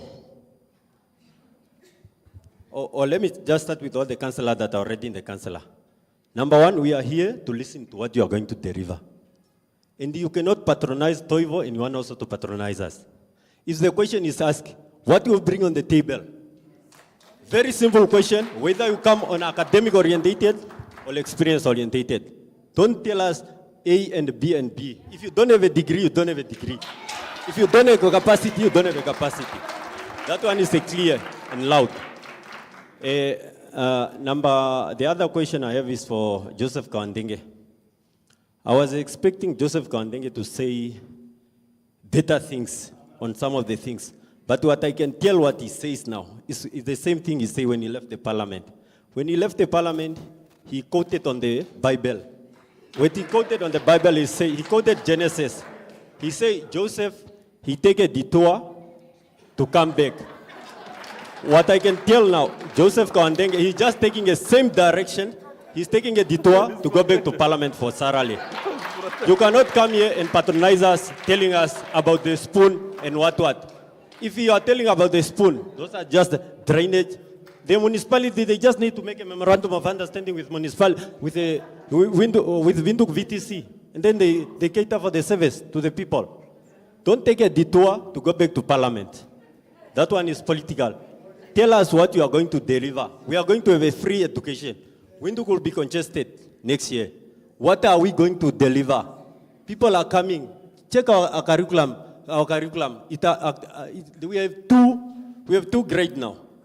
We have 2 grades now. The new curriculum and the AS. All those people are coming to university. It's free education.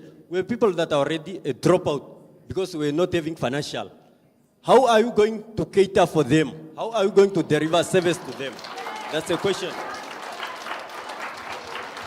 Okay. Just give the mics to whoever you... No, he's a big guy. He will survive. Thank you very much. My name is Sam David from Affirmative Repositioning. I just have 2 questions. One is to the returning councillor of SWAPO. We have the issue of leasing agreement in the informal settlement, people renting to City of Windhoek forever. Those lease agreement or those contract, there is nothing that is saying when are you going to end paying City of Windhoek. It's one of the mess that was created by councillors of SWAPO. That's the first. The second is we see and we are being told that for you to get electricity, especially in the informal settlement, you have to be rezoned and demarcated and all that. In another way, that is a form of formalization. But we see shacks that are given electricity, but there is no land ownership to that particular person. You can even hear a person that, no, your border is just where your zincs are ended. So now, I want to ask now, when are you going to rectify that mess that you have created to our people? That's the first question. The second, the last question is to Honorable Kawandenge. Honorable Kawandenge is talking about that the councillors are going to be full-time employees.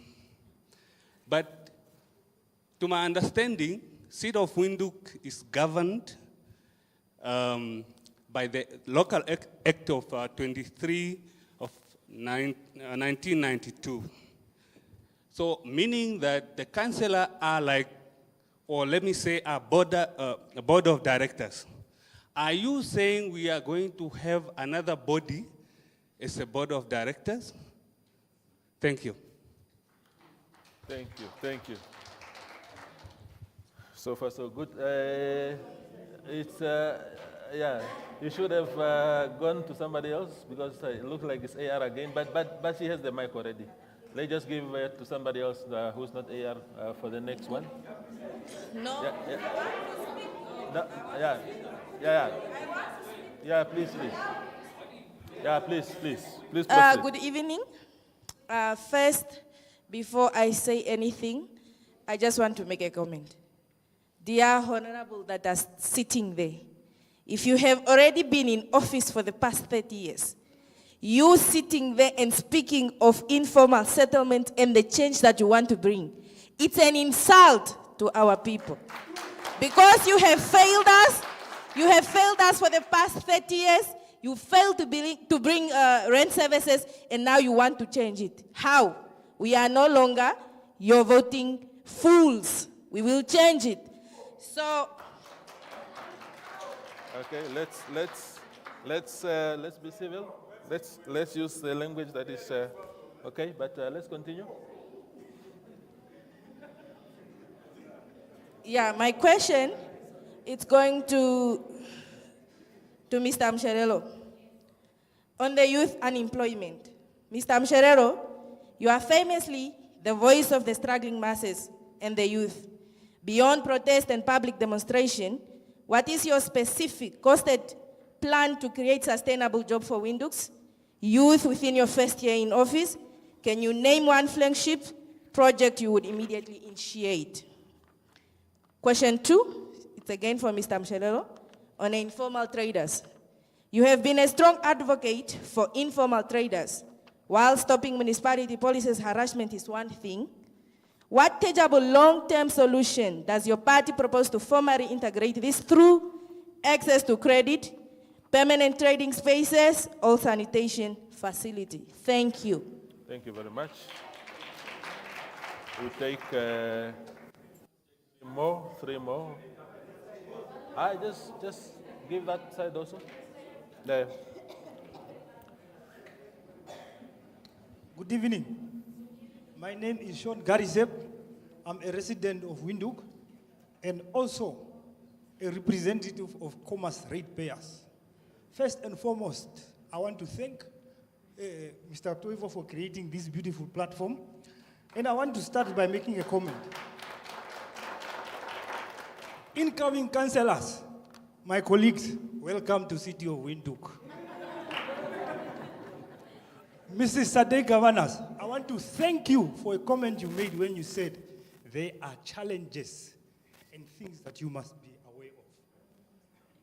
I want to start by saying, councillors, I'm very disappointed that in your 3 minutes and 6 minutes of selling yourselves to the residents, none of you mention issues like, for example, because most of you, if you follow, you will realize that the biggest challenge you are going to get is that with the technocrats, not amongst yourself. With the technocrats. If you don't know that now, learn it. My brother Amushe, it's not those people who are arguing around you now, it's the technocrats. Now, the residents of Windhoek have a criminal case against the technocrats. They are in court against the technocrats. The ACC has a report against the technocrats. None of you mentioned that.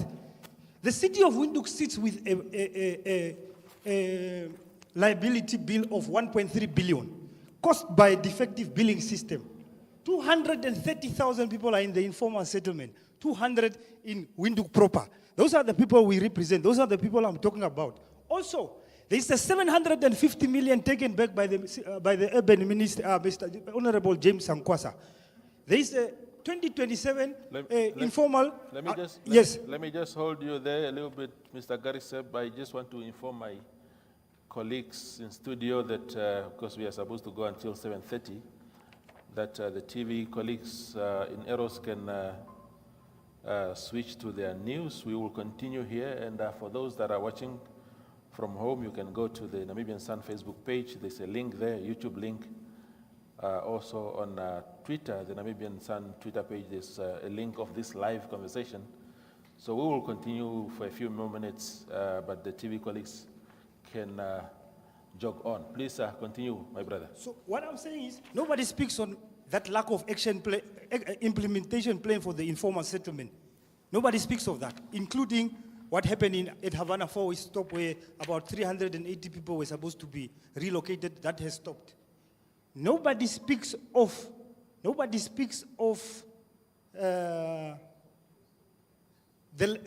speaks of the land question, including Mr. Amushelolo. I think the last land that was available is the one that you bought. Because you must understand, the expansion of Windhoek is something that will not happen. You people can sit here and say, we must avail land and service land. Where are you going to service land to? There are too many people who are fighting that expansion. If you don't understand that, that means you don't understand the modalities of the boundaries of Windhoek. The former mayor speaks of the integration of Groot Oop. City of Windhoek is struggling to maintain the informal settlement of 54,000 houses. How are they going to further incorporate 27,000 inhabitants of Groot Oop when they are struggling already here? One senior member here was saying, we must first deal with formal Windhoek before going to the informal settlement. I appreciate that comment because it is very honest. We must stop these things of saying populist things, of saying land will just be service. That is not going to happen. Those challenges that you are going to get are going to come from the technocrats. If you don't go in and challenge these technocrats, if you start fighting here like this, we are going to demonstrate against you for the next 5 years, and I'm telling you that now. I have a question. In conclusion, I have a question. Mr. Amushelelo, you are an advocate, a very good one, a good brother of mine. You have been advocating for the longest of time for many things. However, in your advocacy, you have been absent in advocacy or in support of service delivery. I trust you, but I want you, because the reason why my question is directed to you and people like Mr. Kawandenge is because you are not part of the current council. The rest of them are in the council. People like my young, good-speaking brother from AR are in the council. These people have been, even them, they are responsible for what is happening now. They have been in cohorts with these same technocrats. IPC has been the problem of unity. They are the ones who sabotage unity. IPC has been the problem. So these people cannot say, he cannot sit here and say just because he wants to come in, we will come in and there will be unity. That's not true. Your mayor, I wish she was here. She's the reason we went to deliver evidence of non-service at City of Windhoek, because she ignored our plight. And Mr. Kawandenge, I also want to put my question to you similarly to Mr. Amushelelo. Are you people really saying we must vote for you because you are going to bring a change to City of Windhoek? Most of you were already councillors. And Mr. Amushelelo is a guy who is known, who has interest of land there. And you have in the past said that City of Windhoek is the reason why your land project is not going forward. Are you perhaps not coming in here to advance your land aspirations? Or do you want us to vote for you honestly? I say that because a lot of people have trust in you, but are your intentions honest? Thank you very much. Thank you. Thank you. We'll take just two more. We'll take at the back there. We need to service the back colleagues. Yeah. And then we come to this wing. No, talk. Go ahead, my Okay. Good evening. I'm Evian Armando Peters. I reside in this farm called Windhoek, because when everybody else leaves Windhoek, this is our farm. And let me give a message to all of you sitting there. Not under my watch will you spoil my farm after you collect your salaries here. Now, and I really, Twevo, I must say thank you to you. And I must also send a message to you that I really appreciate your performative politics that you played here. because it's a performance. Because most of you here have not gone into council yet. Because when you enter those chambers, you become honorables. And then you are the ones that cannot stand up for us when we are sent to court. Those that ought to represent us become too honorable. And we are left to fend for ourselves in courts. We are left to fend against high rates and taxes. We are left to fend against potholes. We residents need to stand up for ourselves after we elect you in. Therefore, thank you for your performative politics. Across the board, whether you are educated, uneducated, in the current council, most of you have representatives that have failed us. But now, speaking to citizen participation in affairs of local authority, as a student of governance, it is under the Local Authorities Act that it is very imperative that citizens play a part in local authority, the administration of local authorities. And it now brings me, I was hoping that I would have generalized my question, but the colleague from IPC really tested what I'm about to do now. Because he said that when Mayor Laranja became the mayor, citizen participation started happening in Windhoek. That is a blatant lie. Because then I would not have this grievance against Councillor Laranja here, which is backdated 6 months, to which your National Secretary General has failed to address, to which till today no response has been given to me. It is here on paper. I will give it to you to take back to your National Secretary. And it now brings me to my question here. When you go, or my comment, when you go into office, make sure that you don't become too honorable. Thank you. Thank you, sir. There was a hand. Mr. Karonda here is a very senior, he's a member of parliament. Let's just give him an opportunity.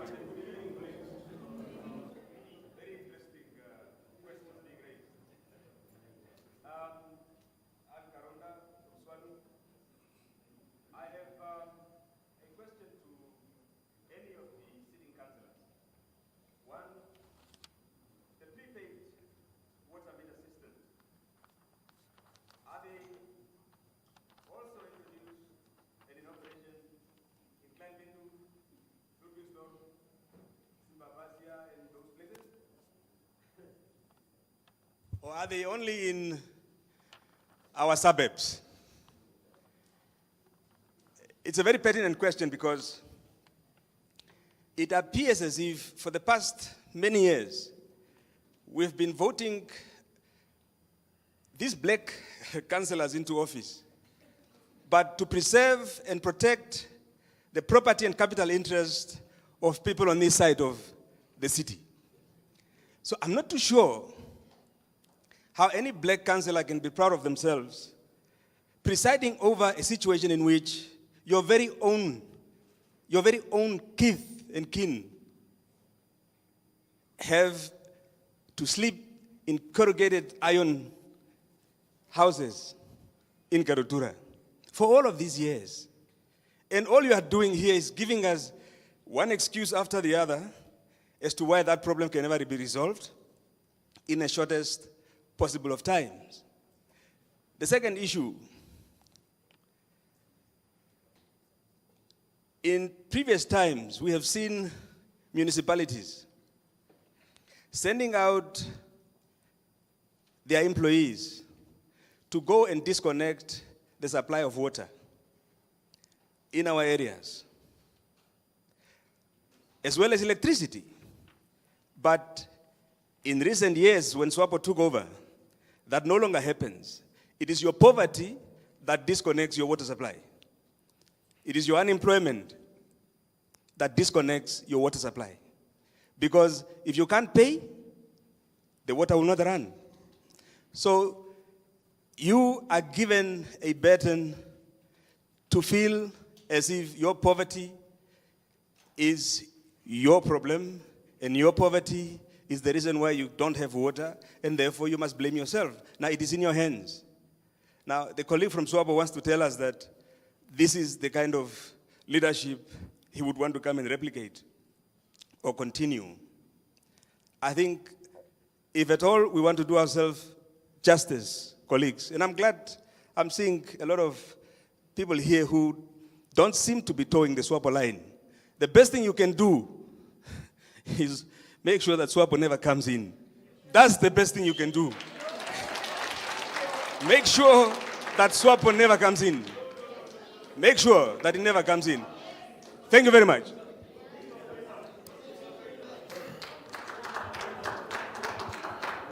Okay, okay.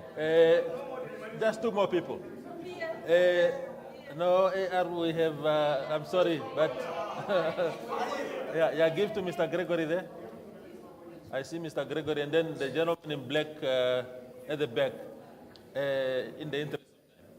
Yes, good evening, everyone. My name is Gregory Klute from Namibian Economic Freedom Fighters. I just wanted to pose the question to the panel, since we are so worried about our citizens of Windhoek. What is your general take on the debt collecting of the residents of Windhoek? Currently, if you are in arrears or in debt with the city of Windhoek, your particular account is then handed over to a third party for collection purposes. So if one cannot afford to pay your basic, such as water and electricity, and such an account is then handed over to a third party, the fact that you can't afford water speaks for itself. So if that is then handed over to a third party, there's obviously collection fees and interest added to that particular account. Now, if a person in Windhoek cannot afford to pay water and electricity, how is it possible that one finds it convenient to hand it over to a third party for collection and then obviously add collection fees or interest to that? So I want to understand, what is your take on that and how would you resolve such a matter? Thank you. Thank you. Yeah. Thank you very much. Bwebo Shivava. My question is to the SWAPO candidate. You spoke of good governance.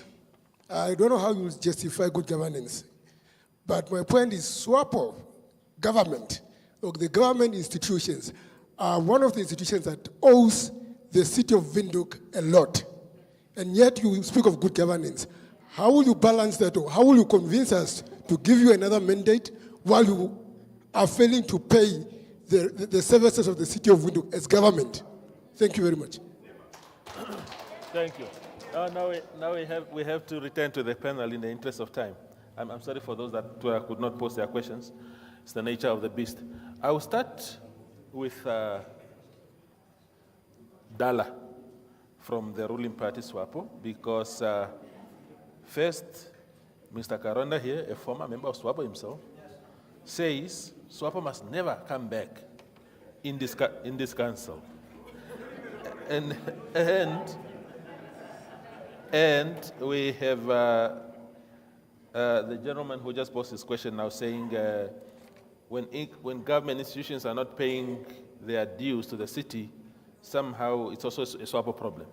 If you can address those things. Or any other thing that was directed at you. Let me start with former comrade Karonda. You see, you know very well that some dreams are not true. There's no way you can stop SWAPO. And I can guarantee you that SWAPO is coming back and it's coming to transform this institution. Now, now, that's a fact. That's a fact. That's a fact. You can say what, but I'm telling you facts. And it's clear. It's written on the wall. Master Karonda, you held a senior position. You personally. And you know that. And we don't go there. Okay, what we are saying is, but you can't fight corruption if yourself you are corrupt. You know how corrupt you are. You know. Okay. I don't want to get personal. Okay. I don't want to get personal. Yes. But I don't want to get personal. Nice. But the answer to your question, Master Toy. Yes. Because there's no a lot of toys here, and there's a lot of That's not the reason we came here. Yes. The question is, I have mentioned it, that SWAPO Party election manifesto is transformed into NDP6, which is a working document, which everyone, including the city of Windhoek, is going to use. Now, for us to implement that, people must vote SWAPO, it becomes easier, we implement. That's very clear, and that's very key. The gentleman there, on my statement first, I said we have to hold people accountable. Now, if you have an ED or an accounting officer of a certain ministry who's failing to pay, but you don't forget to pay salaries of the employee, are you blaming it on SWAPO? You see, it's only because you are failing, you are afraid to direct or to attack the right person, your attack are going to the SWAPO party. And if that person, how sure are you that the person dealing with that is a SWAPO member? Some of the people, they are there to sabotage the institution, and that's why they do it deliberately. It's the same here.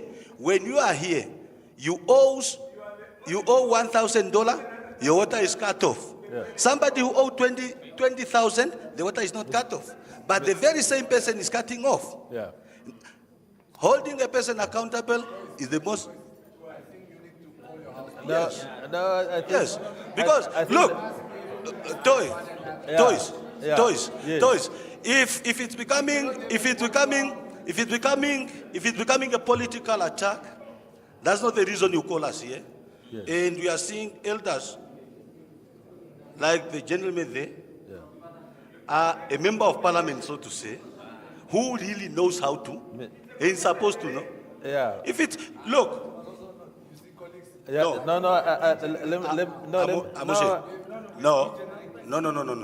Let me just. No.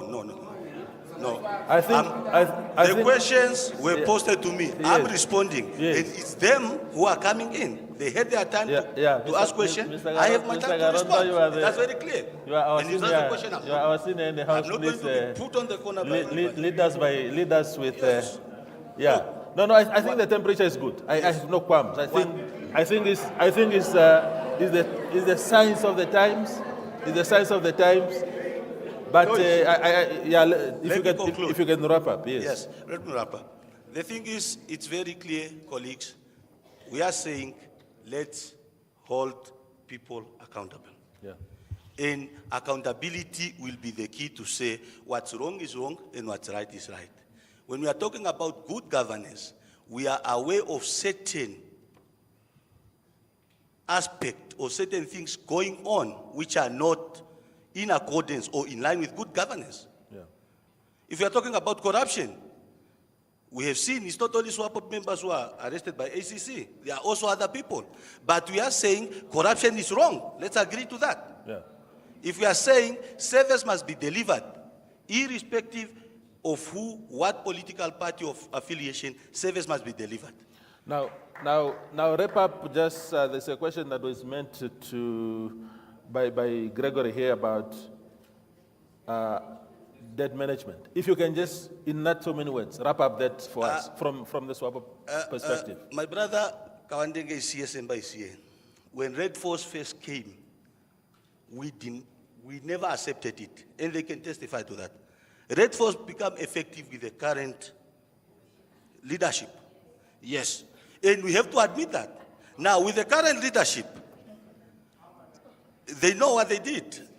To us, when we were there, when SWAPO was ruling, when we were in majority, we denied that, and we are still, on behalf of SWAPO, we are saying, come 27th of November, Red Force must go.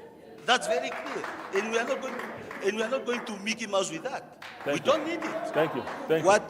What Master Gregory has said is true, and these are facts. If I owe you $1,000 and you are putting interest, in actual fact, the colleagues there, they know what they are saying. Because apart from the interest, City of Windhoek is putting on interest, and Red Force is also putting on, you are actually charged 3 times, which is not right. Thank you, my brother. I think I wanted to talk to Amushe, but the former mayor wants to respond quickly. I do not like to go into blame games and who did this and who did that, but we need to be honest. When we came into the city of Windhoek, Red Force was already operating. It was. What had happened was when Sean Garisep and his team started asking about the resolution that was taken in order to give Red Force that mandate to collect debt, I went to Jenny Komali and asked her, where is that resolution? That resolution was already taken in 2016, 2017. What has been happening, Twevo, is that they do not need to take a new resolution over and over again. The administration can just go in and prove that they need debt collection, and therefore can go through the procurement process and it can be renewed. That is the current status of Red Force. We do not need to renew the contract. What we needed to do was to go into, and by the way, while SWAPO was heading this organization, it was but a mere book revision title holding positions that they did. They did not have accounting officers that dealt with the finances of this organization. We had to come in and clean your mess when it came to financial sustainability, when it came to land sustainability. So let us please be very careful when we try and blame others, because we can fight back. The issue here is that I had given Komali and I had said, let us find out, why do we need a debt collector? Do we need a debt collector? Can the organization collect its own debts? What is stopping the organization from doing the same service that a debt collector is doing within the administration? You need to come to us and be able to tell us, these are the challenges that we are having. This is why we are having a debt collection. And as council, we must then decide, but these are the challenges and problems that we are encountering with the residents in terms of what is happening with the current debt collector. Can we challenge it? Let us challenge it. That is the conversations we're supposed to be having. And we need to have fact and evidence based in order to be able to make those decisions. Do we need it? Why do we need it? And if we need it, what does it mean for the residents of Windhoek in terms of they already cannot afford the basic services that we want to provide. They are struggling. By getting a third person into the process, you are basically saying, pay more on a debt that you can already not pay. Thank you. Thank you. Thank you. I think there was some bullets fired in your direction, Mr. Ikali. If you can just address them so that we just finish as we go along. I can't remember particularly what was said, but I know that somebody directed something to you. He's mic'd up. Oh, yeah. Yeah, we are helping our friends. Yeah, please go ahead. It's a bit unfortunate. Like during the presentations, I have mentioned the concept of mandate. But I think this is for political reasons, where unfortunately some political players have to come forth and just fire bullets. And I do not agree that IPC have been a problem alone, so to say.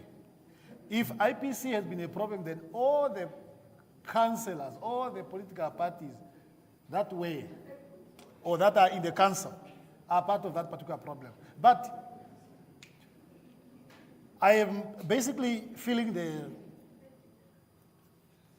the shoes of the mayor who was supposed to be here. Yes. Now, me going out there and talk may not do justice. So I would rather go back to the leadership and convey the message and the questions. I think that way it may do justice. Otherwise, I will end up maybe answering wrongly when I was not supposed to.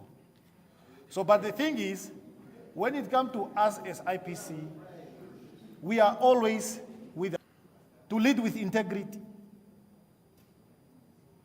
and respect. And I think the questions that were, or the remarks which were made for the purpose of, it's just to ospazaik.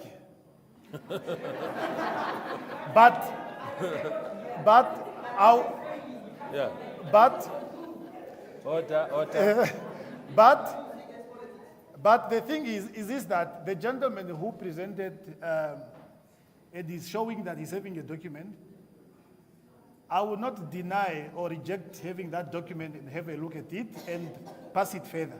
Very important. So, but we need to understand that we are all residents, we are all Namibians, we are all adults, and we do not need to show anger when we are presenting some of these things, especially to people or to the candidates who are canvassing for votes to be elected in order to become solutions to the problems which has been in existence. I think so. I hope I have done a bit of justice. Yes. No, thank you, brother. Josie, you have been roasted. I have been really roasted nicely, like a chicken on the coals. But, Mr. Moderator, there was a time, and I appreciate the atmosphere from the young people. There was a time when I was actually so young like them, and you know what happened? You were militant. When I entered somewhere where they are sitting, and especially that was Honorable Nas Angula and the likes, in the meetings, they will tell each other that, watch for that skinny one. He's a troublemaker. That's me now. So I know that sometimes emotion can fly. But let me just answer some few questions here.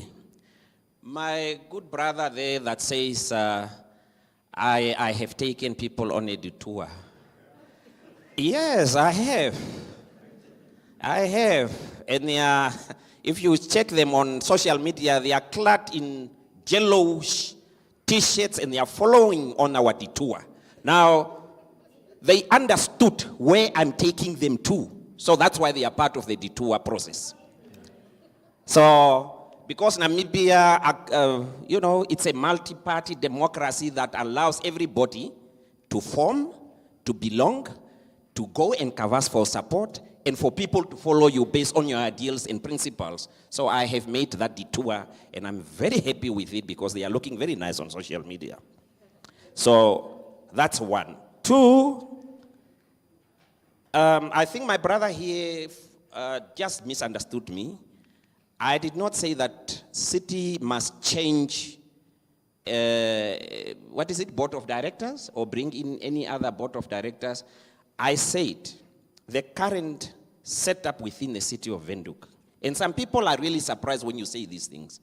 They think that councillors, once they are elected, they are full-time councillors at the city of Windhoek, which is not currently the case. Councillors are elected. You can be a principal somewhere where you are. You can be a manager somewhere where you are. You are elected, you come, you say yes, you take the oath of office, but you are not full-time employed here. You are working your work up to 5 o'clock. Sometimes you have to take leave to come and do the council work. That's why I'm saying that is not sustainable in the face of so many obstacles that the city of Windhoek has. We must move from that perspective and amend that, act, so that once you avail yourself as a councillor, you must leave your job and come here and sit here and do your job on a full-time basis. The other question was from Mr. Garizep. Were you referring to me when you say, trouble is in a paradise, when you said that some wants to come and push their land deals here? Is that me? Or No, is it maybe Mr. Mushelelo No, that who's was- building nicely there? No, it was made very clear. I don't know. That's for Mr. But Pelelo. because me, I don't have any land that I'm after. But the good thing with Namibia is that you can still be 80 years old and claim I'm energetic and young still to lead. Yeah. So Josie is fine. He's not yet at that age. He can recycle as much as he wants to recycle and come back some more and some more and some more, so long as there is an audience that is listening to what he's saying. Thank you very much. Yeah. Can I answer the uneducated, the grievance of my say that I said spoke about the uneducated and unemployed youth, where they stand, because that's a matter that's really at my heart. So it was one of the questions that Swanu had to post or bring forth to the president, but then the meetings they kept on being postponed and stuff like that. So I wrote a few suggestions on that matter, and then I gave it to the president to go, but then it did not go through. But I can share the suggestion here. So basically, as we know, though, it's true. Like we have an outcry in our government about the lack of the high rate of unemployment. But then, do we perhaps know the root cause of the unemployment? Perhaps it's because people in the labor, the youth that we have, right, does not have skills for the labor market. So what do we do then? So I suggested, Oswanu suggested that if the government can come up with vocational training centers in sectors like mining, fishing, and then agriculture, because they are the economic boosters of the country, without any qualification, every dropout, either you dropped out from grade 8 or you have never been at school before, you get to have this certain training, and then you get to be employed in these sectors. Yeah. And then obviously when you're going to have these vocational training centers created or formed, then you would have them in line or in tune with private sectors, and then it would be easier for people to get employment opportunities. So that is something that Swan is also advocating for. If you vote for Swan, I'm sure then I can stand in forefront of that because it's really at my heart. Thank you. Thank you. Mr. Mshelelo, are you taking a detour to your land issues so that you can have better access going forward? Some of us have proven to be selfless. So if services need to be delivered, the Omari estate would be the very last estate that should ever get street lights or sewers or anything of that sort. Because I, for one, have always been one that has understood that for as long as we are here electing hyenas, wolves that come with new skin and old skin and any type of skin, there is not going to be any type of genuine change in our society. Now, I just want to be brief and to the point regarding the questions that were posed. Now, in terms of employment creation, now, first thing that we're going to do as a city, there's going to be more apprenticeship. What that simply means is that if we have an electrical department, would at least hire for every technician that we have 2 people that will be working as apprentices with this particular technician.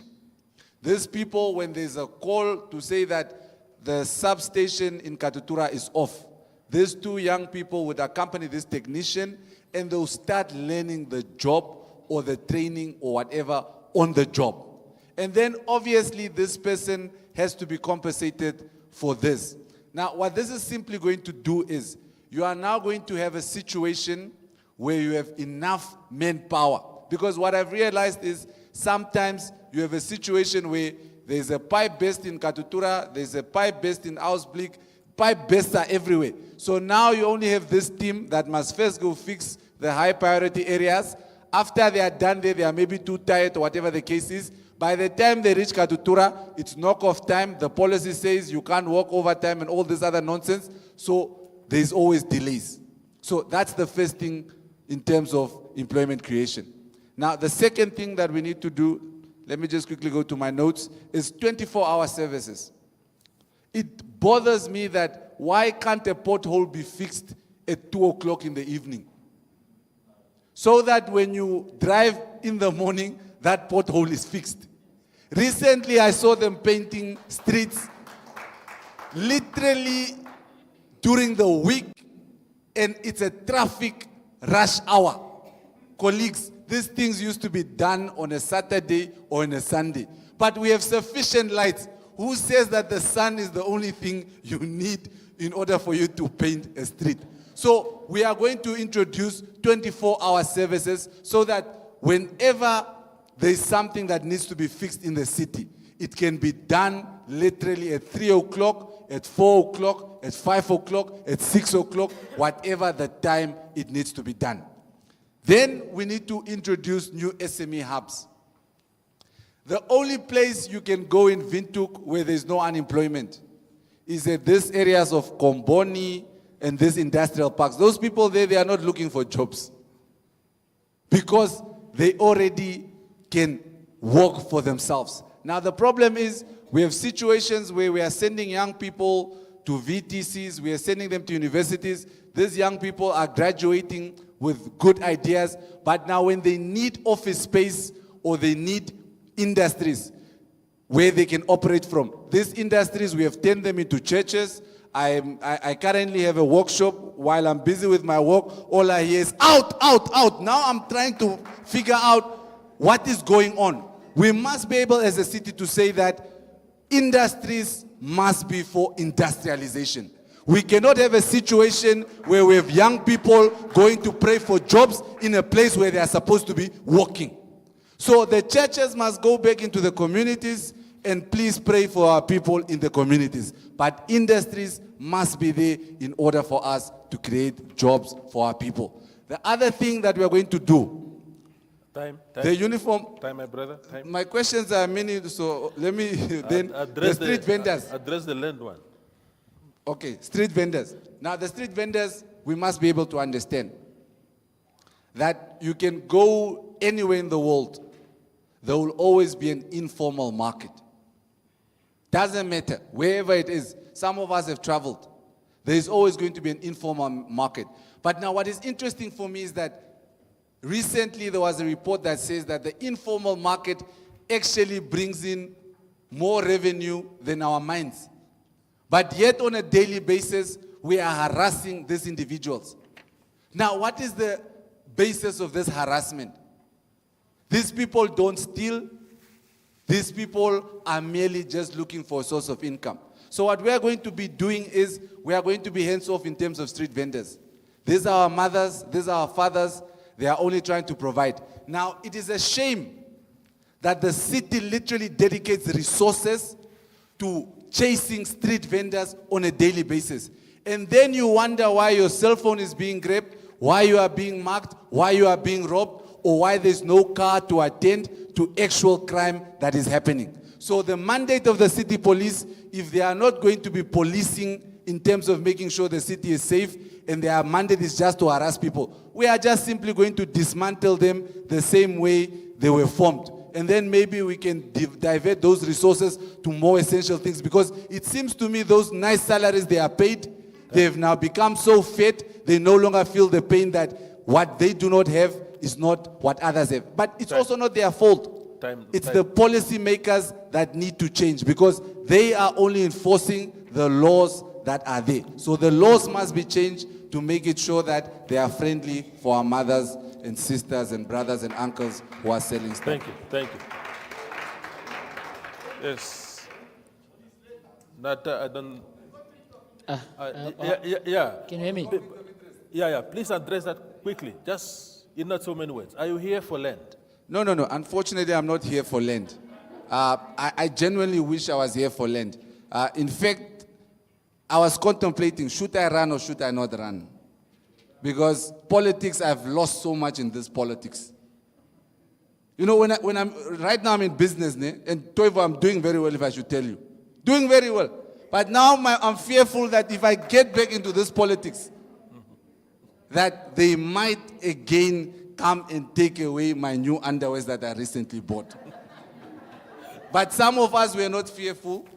Unfortunately, we are here to serve, and we are going to serve the nation with the dedication and care that it deserves. Thank you. My good brother, I'll be joining you in your demonstrations, because some of us, when you come and toy and hoy, be rest assured that I'll be toying with you until the system changes. So some of us, we are not scared.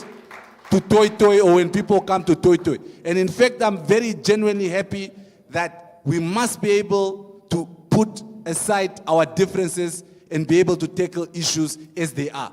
And this thing where, because your chomi is now in council, you cannot come and Toy Toy, that is absolute nonsense. We have seen many of these organizations, when it is their people that are being affected, you will never hear them make noise. But the moment that is not their people, then they are there busy making noise. So please, you are more than welcome to come and Toy Toy and change the things if we are not doing what we are saying we are going to do. Thank you. Take the device also there to Nata. I can't remember what was put to AR, if anything, but please wrap up your ideas. No. I don't think there was anything put to me directly, but to us directly. But what we can speak on is on Red Force, because clearly the AR movement is strictly and very opposed to this outsourcing nonsense. It's not only Red Force. It speaks to issues like, for instance, when you go to city police building, you wonder that the city police building is guarded by a security guard. Where's a security guard with no gun? A whole city police that is entrusted to guard, to protect us, the whole Windhoek is having a building that is guarded by security guards. How does it make sense? So the whole outsourcing thing, and when those tenders are to come to an end, we are not going to entertain that thing of renewal of those some of those tenders, because they are unnecessary. They are sucking the city money, and that money could be diverted and directed to priority areas that can be of significant difference. The issue of Red Force, clearly, it falls under the same category. We don't agree with outsourcing, and we are of the view that, again, like I've said at the beginning, we have passed a resolution in this council that a city-owned company called Nova Actus Pty Ltd, and we are going to monitor and fight for that company to begin to operate, because the city must create an alternative revenue stream so that it just doesn't rely. Toivo, if you go in the financial statement of the city of Windhoek last year, you get to realize that the city made about 7 million from issuing of licenses and these issues of fines and all those things. But the issue made only 6 million from sales of properties. A whole custodian of land, selling land to property developers that are making hundreds of millions, but themselves are only making 6 million. So in other words, the city has been surviving and is still surviving on the misery and the misery of our people. So we are going to push that company to begin to operate so that the city begin to generate extra revenue and that it does not rely on rates and taxes and all these things. So that's where we are standing. Once you address that, any other issue, it becomes easier to address, because then finances are there, your books are in a good position, you can go to the bank and then borrow money and be able to implement your programs. Yes. But we are saying, and we are asking our voters there, we are only able to do that when we have the mandate. Unfortunately, if we don't have the mandate, we are going to have to be forced to share power. And with sharing power, it comes with compromise. It comes with you give up this, you gain that, and you listen also to the fellow partners and whatnot. But majority is also key. That whatever our differences, those differences must come during the campaigning time. During the chambers, we must agree. Where we agree, we must disagree, but especially on issues of service delivery to our people and issues of formalizing the informal settlements, I think we need to align and we need to work together as colleagues. And I appeal to the conscience of the candidates here that should we meet in the chambers there, which is likely, we should work together and be able to resolve issues and address issues that affect our people. Thank you. Mr. Kapukare, if you can wrap up your ideas briefly also so that we finish all of us. Yes, thank you very much to the listeners. Thank you, Toivo. The Nudo Party wants to be very firm. We are going to do away with the Namujembo company that took away bread from our brothers and sisters who are car guards. We are going to do away with it. We're not going to compromise that. 2, Red Force has been spoken of. 3, Ramatex is going to become an employment hub.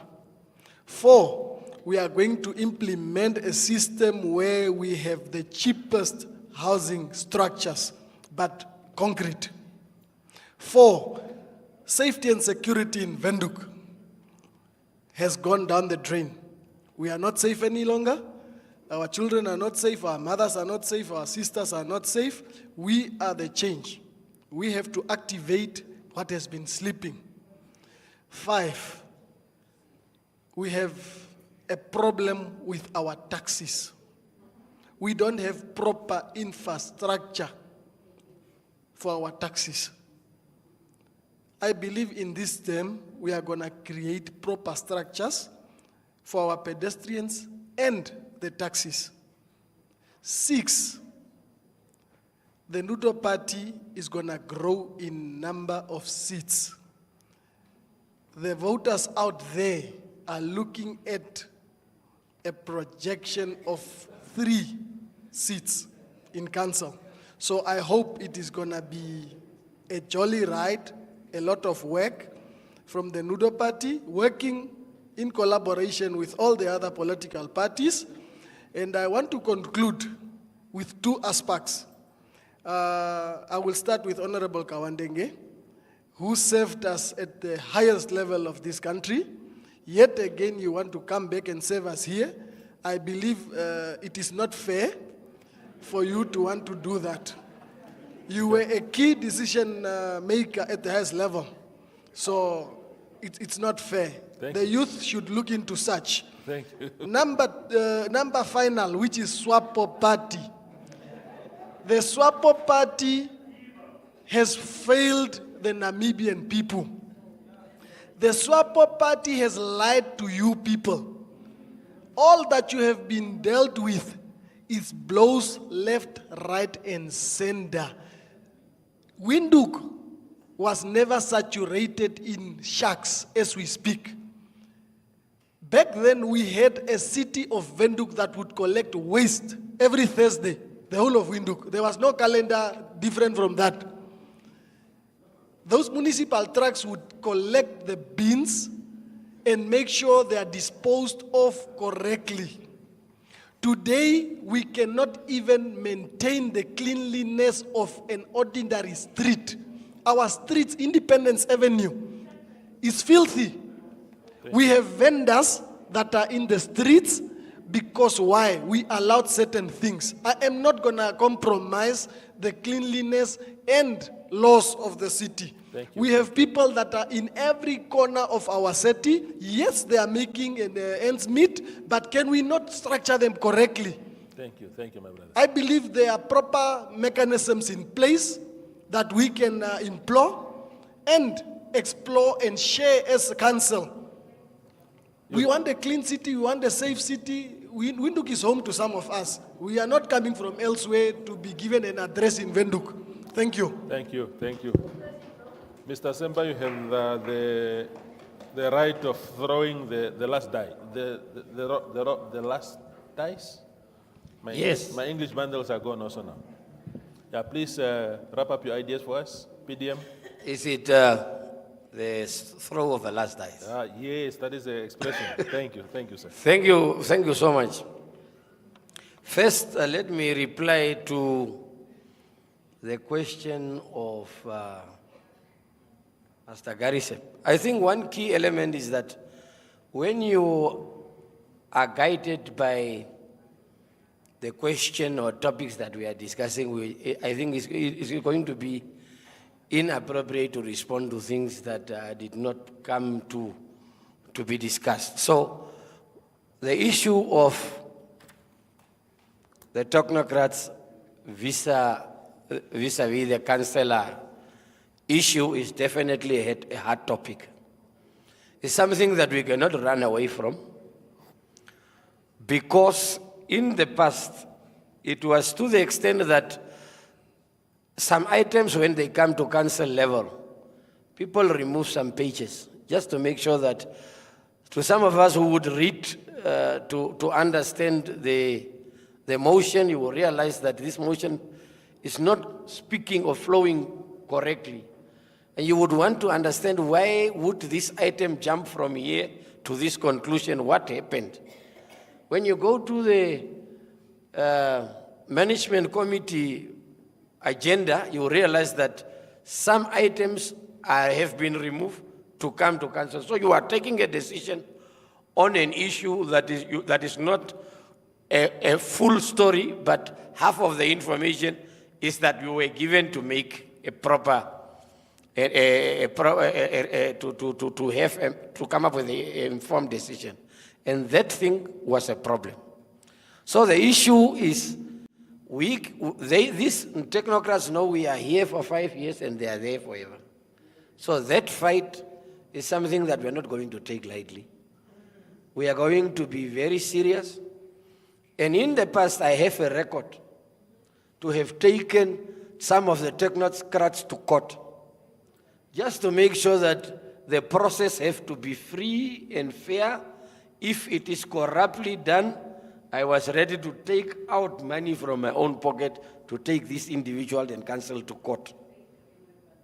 We have done that, and the BDM is more capable of doing even more than that. So that is one thing that I want us to take home. 2, under our watch, we were very clear on the issue of Red Force. If there was a resolution passed, that resolution need to be brought forth so that we know when and how was that item formed, and when. I don't know whether my brother Gary Sepp would say they have received that resolution yet. Because it's not there, that is why you guys did not receive. It's just one clarity that I wanted to bring forth. Finally, yes, please. Colleagues, PDM is a household brand name in the Namibian politics. We have come a long way. We have a standard. We have a legacy. We know council without PDM is a dead council. I saw something. Thank you. Thank you. I wish we could go on and on, but the time has come for us to sincerely congratulate all of you first for making it out of your party primaries to become your party's candidates for this council. So that is already speaking to your tenacity and acumen as leaders, how you are rated within your party. So congratulations. And secondly, all the best for Wednesday next week. If some of these ideas that I listened to tonight are not just mere talks, I am proud to say, I'm hopeful as a resident of Windhoek that perhaps some of my fortunes and those of my children will come to pass. So thank you very much for participating, and thank you for not shying away. I want to thank actually SWAPO Party. I want to single them out, because SWAPO for many years did not entertain these kind of things. But they now understand that civic engagement is important for all of us. So thank you to your party, Dala, but also to all the parties. That brings us to the end. And thank you, all of you guys, for coming through. Thank you. Yes. Yeah, so that is the end of our broadcast. Thank you for those watching also. Bye.